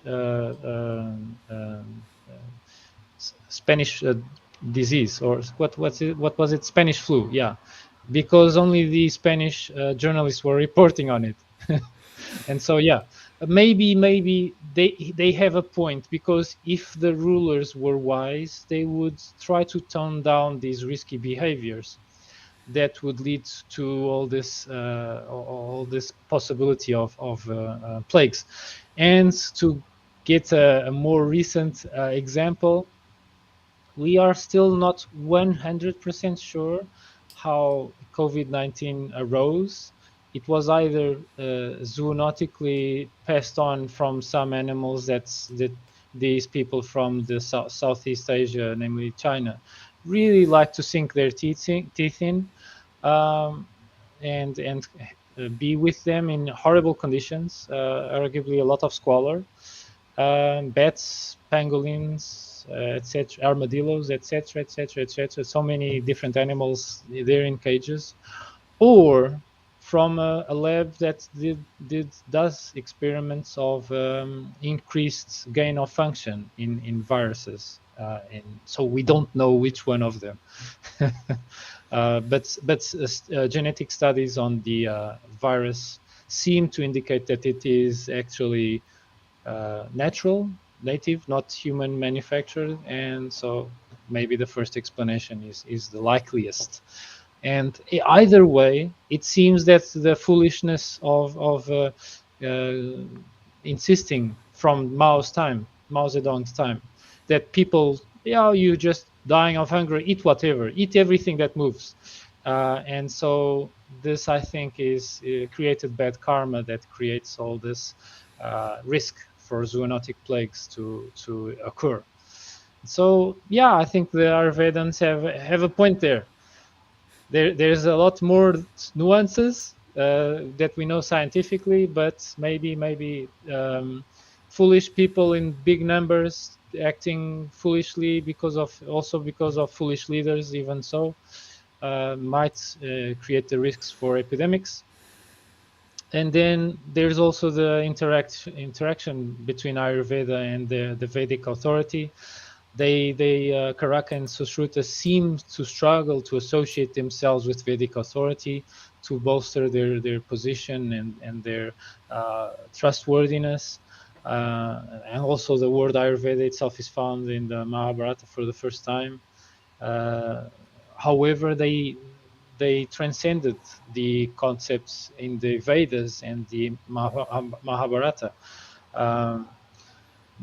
Even though the descriptions in the Mahabharata would be like, oh, we know this anatomical feature because we made the animal sacrifices and they have certain anatomical features in common with human beings. Sushruta would go way more in detail than these ancient texts would go, arguably showing a form of progress, basically, of scientific progress. Good old-fashioned scientific progress that we all love and cherish. In terms of Vedic versus Ayurveda on prescriptions, the Vedic prescriptions for curing illnesses tended to involve magic and religious ritual, not diet, drugs, or surgery. Ayurveda might have emerged from the ascetic shamana movements, so Buddhist giants, so on, from the Vedic mainstream, maybe even from Buddhism in particular. Jonardin Ganeri and Peter Adamson argue. In classical Brahmanic culture, physicians were likely seen as impure because of the physical contact they had with a wide range of people, even impure people of mixed castes and low castes and untouchables even maybe.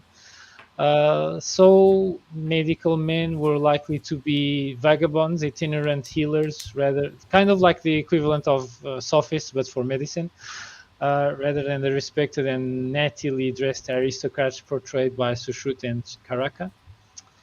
But funnily enough, Karaka actually means someone who wanders. So maybe this is irony, cosmic irony. Thus, it is plausible that the physicians would be natural allies of the Shramana movements like Buddhists, because they were already outcasts anyway.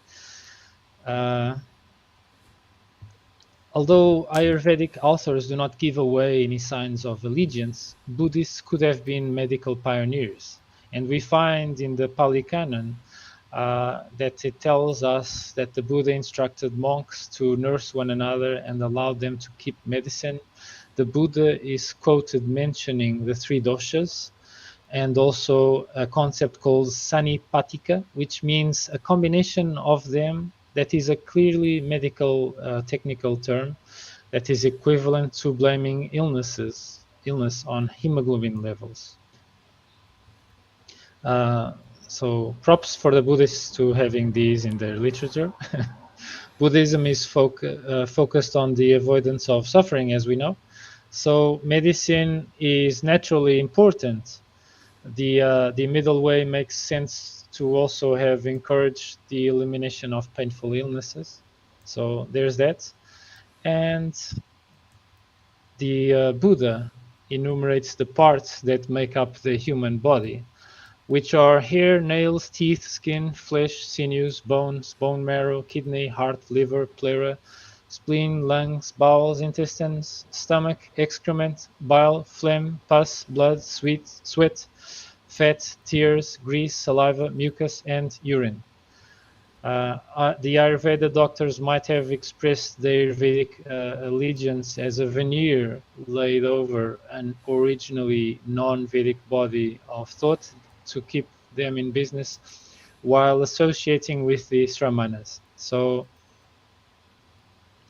it's a possibility. And to end, the good doctor must assess the condition of each individual patient and master both theory and practice. So we don't want the doctors to be purists of methodology, neither purists of just improvising without any theoretical underpinnings, but to synthesize both theory and practice.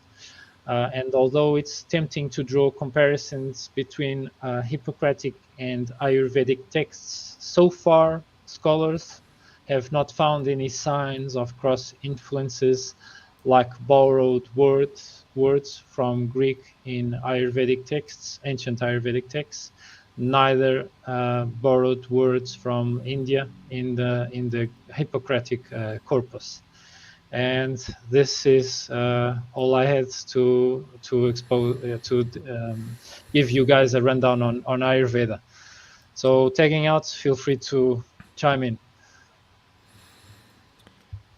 Yeah, not too much to say. Like, but medicine isn't really my thing. It's interesting to me their emphasis on diet. I believe in the Hippocratic medical system, diet was also considered very important. And yeah, there are quite a number of elements in my diet that I take regularly. That there is very ancient Ayurvedic writings about the health benefits of, like a bunch of spices. I won't list the spices I regularly take, but there are many, and it's interesting correspondence or interesting similarity to the Hippocratic stuff. And yeah, something that occurred to me is how even though they're considered sort of different systems, the Samkhya school and Ayurvedic medicine and the yoga school seem to complement each other nicely, make a bit of a system for a lifestyle that like a way of life, like a fairly holistic religious thing of it. Maybe the thing they leave out from Indian culture would be the strict observance of the Vedic rituals. So maybe some elements of Mimamsa would have to be added in. Although yoga do have plenty rituals, they just have like different kinds of rituals than than the Vedic rituals. I wanted to make a note about the Buddhist healers. I'm very skeptical. It seems like Adamson and Canary are very much speculating, and they even say there's no evidence that these Ayurvedic teachers showed any allegiance either to doctrinal or so there's almost no doctrine that overlaps with Buddhist doctrine, or basically no doctrine, and there's no identification with Buddhists, which would make them very different from, say, someone as like Ashoka, who made an official claim to associate with Buddhists. And another reason why I'm a little bit skeptical about that is, as you know, I've had some experiences with some unpleasant Buddhists, and part of the things I thought was these Buddhists were making a big deal of how Buddhism teaches a superior form of love to Christian love, and I thought that's an obnoxious argument to make anyway, but one of the sort of counter arguments that just popped into my head, even though I don't identify as Christian, was just like, well, at least Jesus was a renowned healer as well. He healed sick people, and I'm not sure the Buddhists are known for healing stuff or healing people.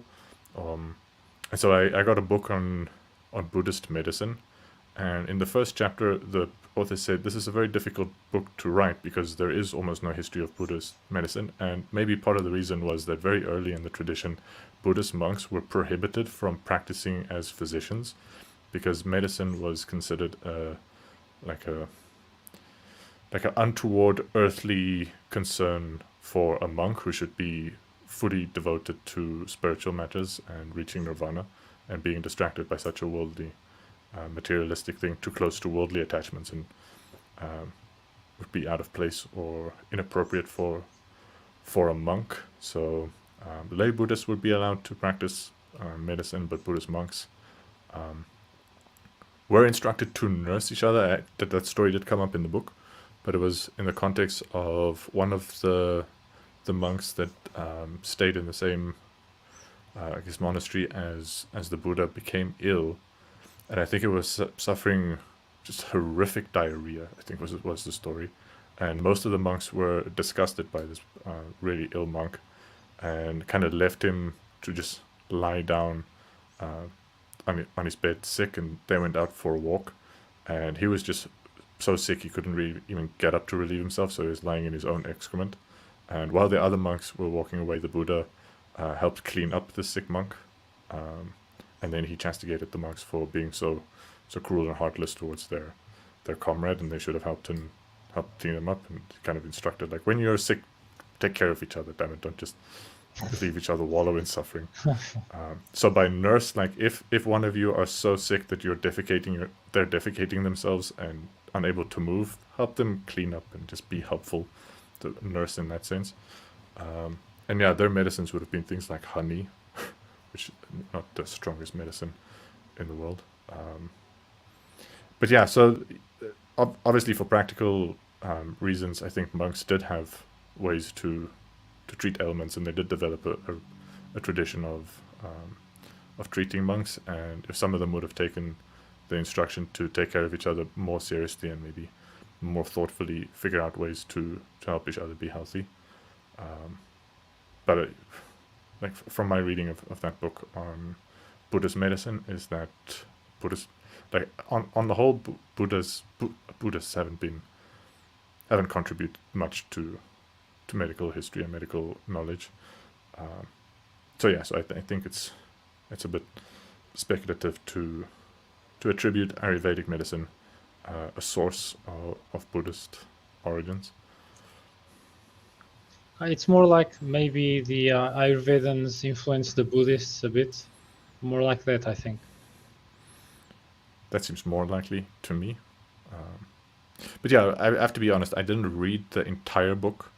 I was at a stage like really upset with the Yeah. with the individual Buddhists I was interacting with. So when I read the little paragraph about how Buddhist monks were forbidden to practice medicine because it was a worldly occupation beneath the pursuit of enlightenment for Buddhists, I just that whole medicine is beneath you because like you're spiritually above doing things like medicine just pissed me off when I put the book down.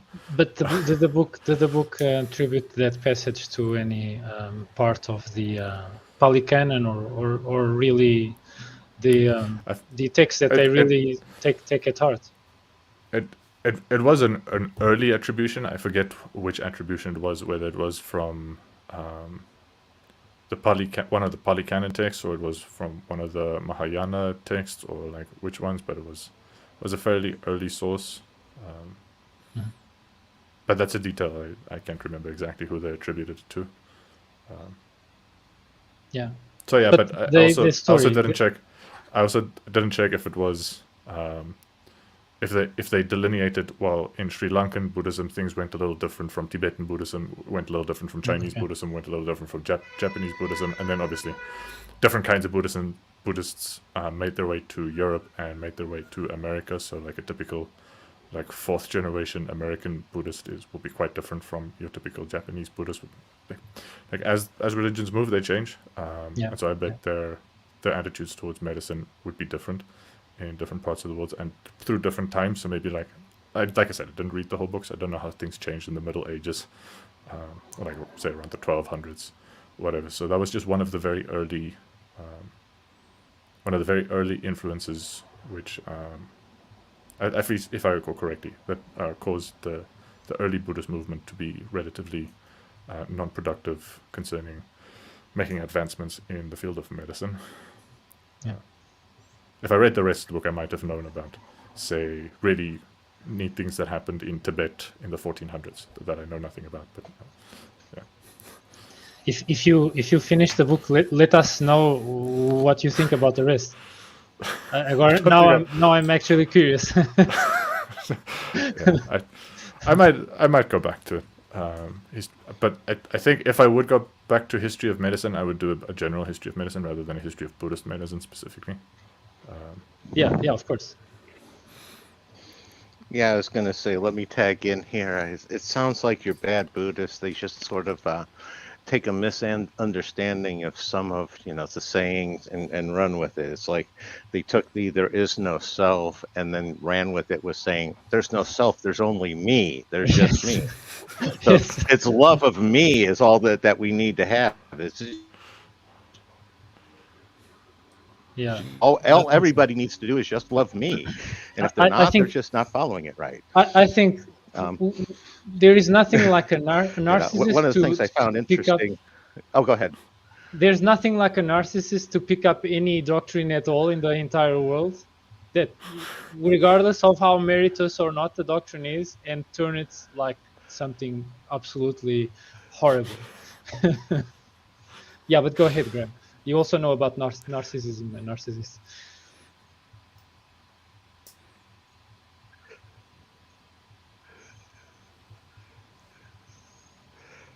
Are you still there? Oh, absolutely. There's never underestimate their ability. Oh yeah, never underestimate a narcissist's ability to. Your sound is not coming entirely through. We were for like 5 or 6 seconds. Did I lose my? Your sound wasn't coming through. Connection for a few seconds. Did I drop connection? I lost hearing you guys. Yeah, same. Okay. I think your connection was a bit unstable for a while there. Sorry about that. Go ahead. I think one of the aspects of Buddhist medicine is part of the philosophy. If you're going for that transcending the body, why are you putting any energy into healing that body, as opposed to transcending whatever that challenge is that body's now presenting you? And I'd just like to sort of get out my ideas here and observations on Ayurveda. And part of that is, I think that where they were going with the demons causing things is, and the reasonable relation to hygiene there is, it's bad spiritual hygiene. And it also, again, like you observed, allows them to tie it all into one concept. because there's a lot of spiritual hygiene that's built into a lot of the Hindu processes. And one of the things I found surprising that I didn't realize before is the Ashvins. They're a version of the divine horse twins. Their healing twins are actually a version of the divine horse twins, and that has implications that I need to explore. And one of the aspects of the Hindu medical ethics, the Ayurveda, is saving resources. You want to put the resources where they're going to do the most good, sort of in a triage standpoint. Yeah. And that's why you don't want to throw resources at a terminal disease when those resources go to help somebody who can actually be healed. Same things go for the evil people and such. And the modern medical industry is reduced all of those ethics down to one, which is maximum profit. However you can profit off the patient is the way you need to go. And I wanted to say one of the I think a really good example there of Artaya, the whole epidemic thing, is and how that would link with karma, is the Roman elite madness epidemic due to lead poisoning. Yeah. And it was lead poisoning due to the lead pipes that they used in order to get indoor plumbing into their houses. Yeah. And just going to tag on all of those and let you guys run with my little rant there. Tag. Yeah, I'd like to pick up on the demons causing illness. It's a pervasive feature of cultures all over the world that they believe that supernatural spirits can cause diseases. And it's an interesting thing to try to understand why people would, what people mean by this and where the idea comes from, what sort of observations feed into the idea, and maybe try to figure out if we can understand it in a naturalistic way. And I think I have more or less a sketch of understanding at least some of the claims about demons causing illnesses. I think when people are very emotionally disturbed by things, it can cause them to feel stress over long periods of time. People can really ruminate over stressful things. And a common thing for people who are under a lot of emotional distress is they would have nightmares. There could be all kinds of nightmares, and they may have visions of entities visiting them and wake up in cold sweats at night. And if that goes on for a long time, they could progressively suffer more and more sleep deprivation. And the visions could bleed over into waking life. And so a common thing, people, like the first steps of that would be waking up in night terrors.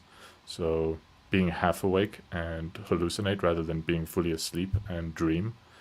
And yeah, like the longer that carries on and the worse the sleep deprivation gets, the more pervasive the hallucinations can become. And yeah, chronic stress does a real number on the immune system. When we're in fight or flight response, when the sympathetic nervous system is highly active, the immune system is suppressed. It's a way for the body to conserve resources. So if you need to run away from a lion, the body shuts down the immune system temporarily, usually, and pumps resources and energy into skeletal muscles so you can run and fight. But you can go into that mode constantly and not have time to go into the parasympathetic mode. I think I may have gotten those the wrong way around. No, I got that right. But in which the body sort of takes blood and energy out of the limbs and towards the internal organs, and there's energy expended on metabolism and immune functions. Rest and digest is the thing. So yeah, if people are chronically stressed out, their immune system doesn't get a chance to do its thing, and they'll be more prone to all kinds of illnesses. So if they then get struck by a stomach bug, they may get a much worse case of diarrhea or whatever the problem would have been than if their immune system was properly active. Similarly, if they get just a regular virus, they may develop a very high fever rather than just a snotty nose. And of course, if people get very high fevers, they may get wild visions in fever dreams that can also bleed over to hallucinations.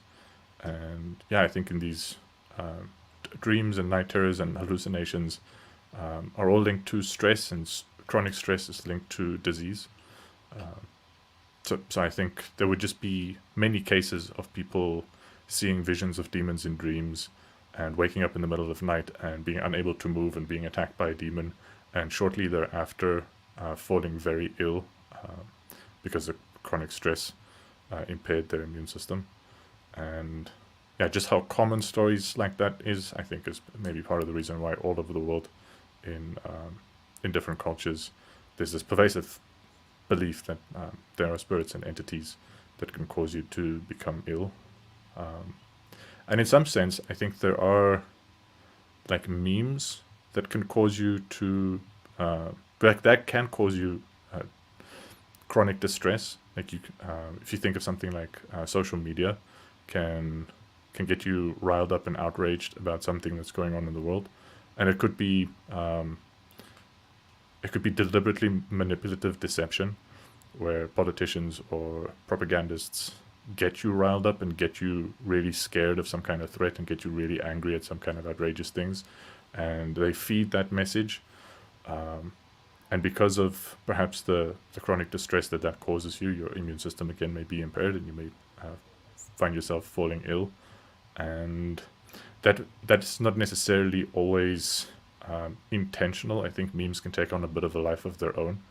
So when some such meme takes on a life of its own, and it causes you enough distress to make you to go ill, then I think, at least metaphorically speaking, there's some sense in which this idea in the meme level of existence has haunted you, and by haunting you caused you distress that caused you to fall ill, so at least indirectly has caused you illness. It's the same way I think that at least some people can be, when they're called toxic, that toxic can actually refer to these people are so distressing and so obnoxious that they can literally make you fall ill by impairing your immune system, rather than just being somewhat annoying some of the time, or being annoyingly honest, or annoyingly frank, or annoyingly aloof, or just somewhat unpleasant is sometimes called toxic.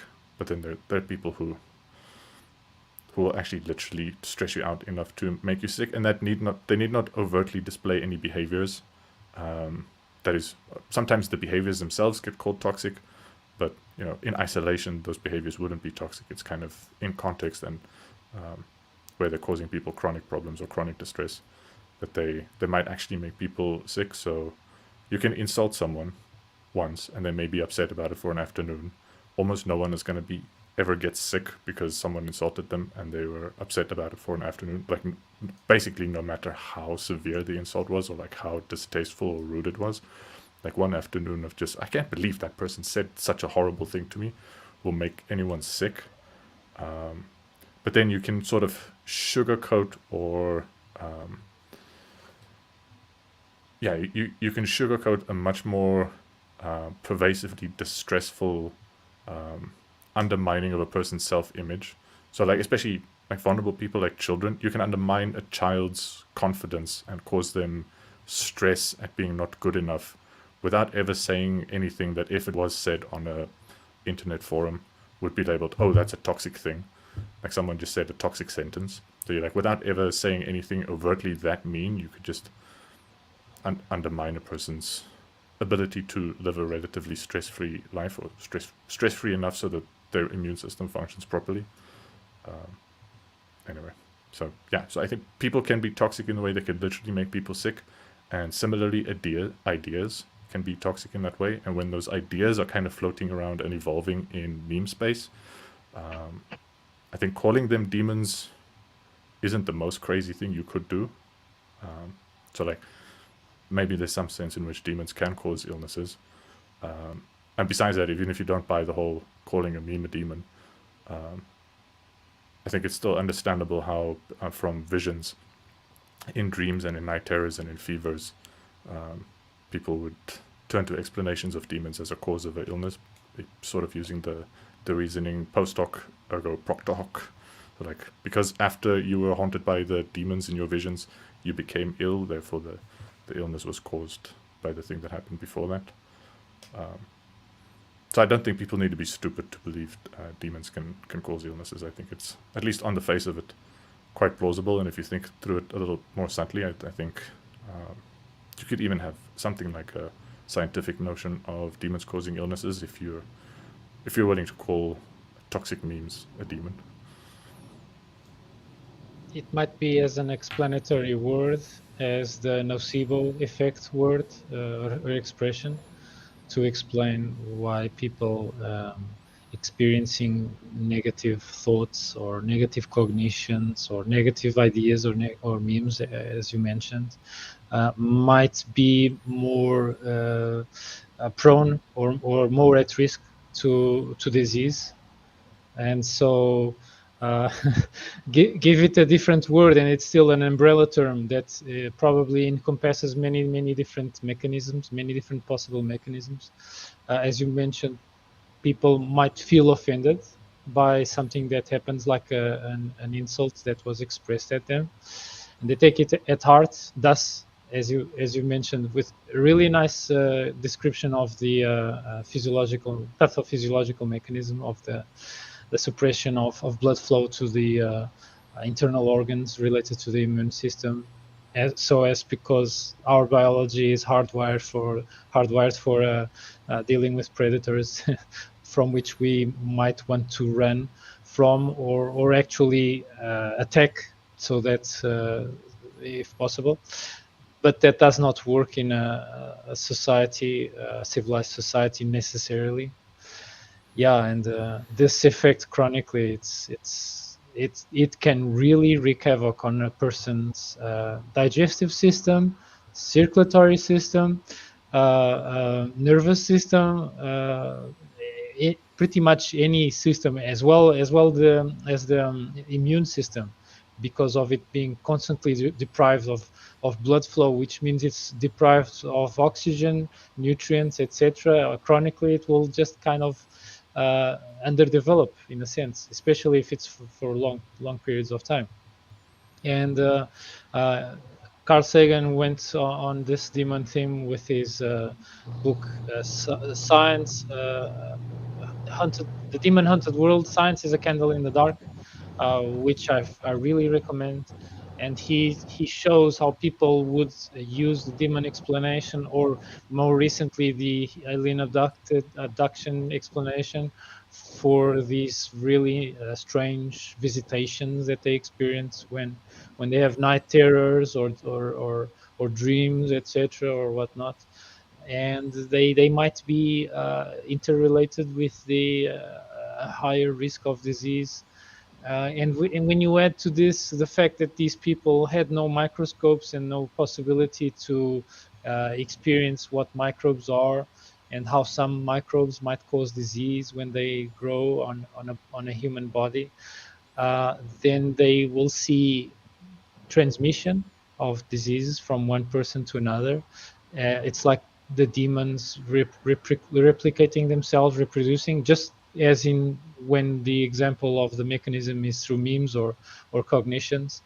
And so you get there an explanation that, although it's not a nice fit of a naturalistic explanation, it seems like it's useful enough that it might have been adopted by convergence by so many different societies and so many different cultures. Yeah, I got a couple of points here. The first one is I want to add to your list of potential chronic stressors is nutrition, because a lot of people in those situations have trouble getting good regular nutrition and such. And one, I tend to prefer to use the word naive rather than stupid when talking about, like belief in demons and that, because for the most part, while it can include the stupid people, it also includes a lot of naive people, because it's a sort of first stop explanation. And one aspect of it where I have to say, if I start using narcissist equals demon, a lot of those explanations of demons make a whole lot more sense to me these days. Tag out. Yeah, sometimes the demonic patterns of thought are so concentrated in a single individual then that it's hard to disentangle what is so-called demonic from the individual's personality itself. The identification with these traits of self-centeredness, seeking to undermine others for a kind of Schadenfreudian pleasure of seeing others badly, even if it kind of isn't even beneficial and might even be kind of detrimental to them, but they want to do this gamble. And also sadism. Sadism is a trait that is really spoken about. Sadism is Schadenfreude with steroids. So people enjoy seeing others suffer, even more so if they are the ones causing the suffering, and they can experience at first glance the suffering of the others directly. Some people really are like that. Besides being narcissistic, besides being very, very self-centered, they've also developed, and sometimes even they refine this kind of culture of passing on narcissistic traits to others.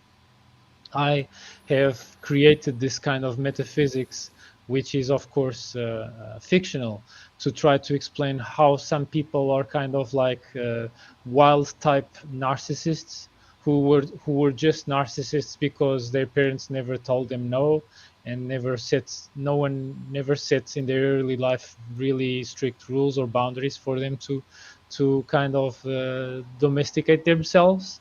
So they're kind of wild.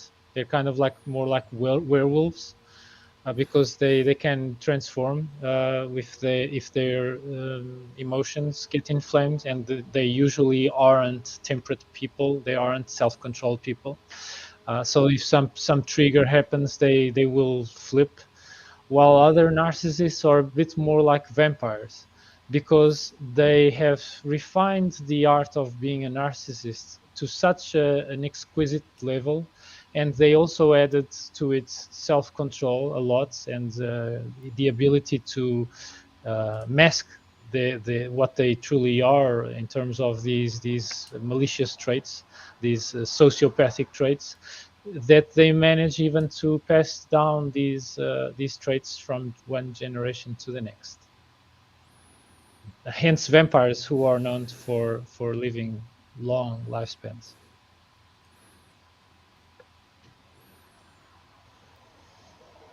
Couldn't have said it better, Tag. And I think this is incurable, as the Ayurvedans probably would say. So far, I don't have any cure, either philosophical, mystical, drugs, not even guns, because these people are elusive. We don't know where they are to silver bullet them.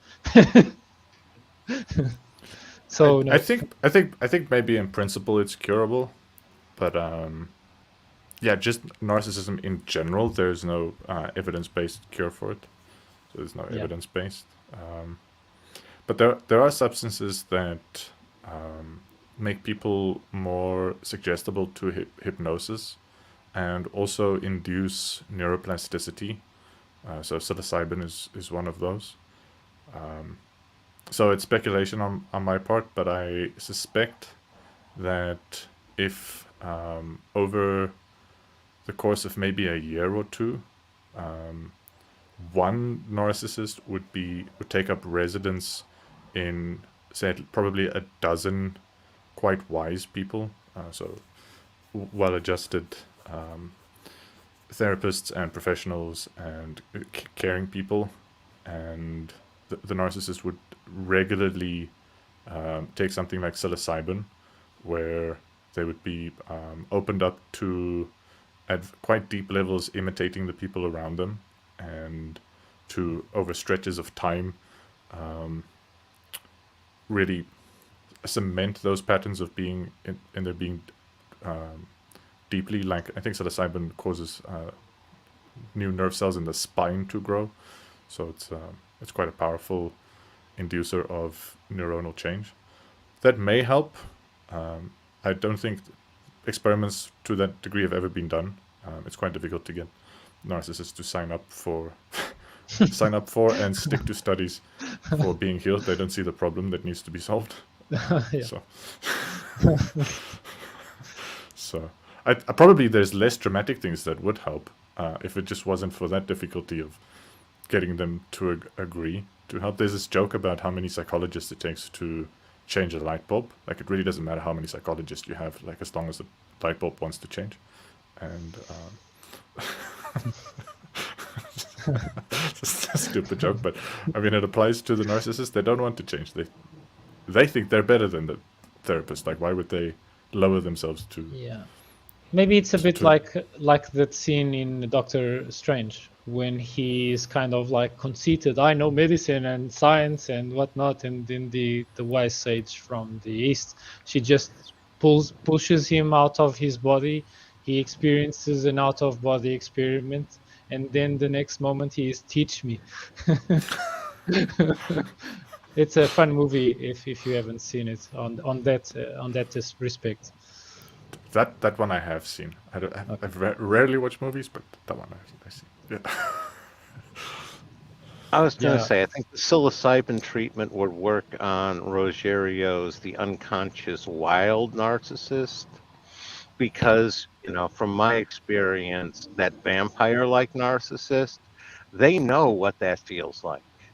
And it's a matter of, they just think it's a matter of, you just need to be above the other person. And that's what they've worked so hard to get at. It's not that they're unaware of that feelings or anything like that. It's that they think that that's a feature, not a bug. Tag. Yeah. So the kind of idea I have is that not that the experience would make them aware of feeling things they didn't have before, but that spending time with other people while in that state would almost inevitably cause them to care about different things that are closer to the things the people around them care about, especially if the people around them aren't high on psilocybin. So it's like psilocybin inducing a hypnagogic state for several hours at a time, and then for several weeks after that, heightened rate of learning just in general. So like when people, so when like just regular people are in regular ways considerate of each other and consider each other equals, I think having a narcissist around that while they're on psilocybin may cause them to, at quite deep subconscious levels, start to imitate and copy the behavior they see around them at like a emotional level, so to also emotionally spontaneously be considerate of others. That might happen. I might be completely wrong. I'm 100% speculating. It just you kind of seem to be making a case for if one were to kind of recreate this Epicurean community or a Sangha or something like that, and you want to recruit or admit a new member, and assuming that the people already present there are really wise people, wise sages, as it's kind of like the requirement to be there, a veteran of this community, and so a newcomer comes, probably they have some, even if minor, narcissism, so take psilocybin for the introduction period or something like that. It might work, or it might just make people mentally ill and be a terrible disaster. Who knows? Thus, experimentation is needed. I was going to say, what immediately flashed into my mind there, Rogério, is a lot of the ancient mystery schools with that whole need for the Kaikian, the psychoactive experience led by the already experienced, the trip setters who guide you through the experience. And very much flashed onto that one there. Tag. Yeah. The Eleusinian mysteries, or what are they called? The so-called introduction to shamanism that Pythagoras supposedly went through. And there are these stories in South America about Carlos Castaneda, who was tricked into shamanism, basically, which is funny. They always say that, oh, you can't come here wanting to be a shaman, we won't accept you.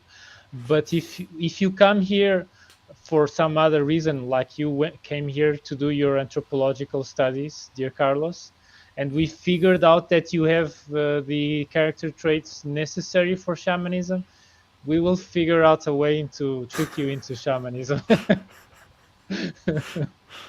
So yeah, that's fun.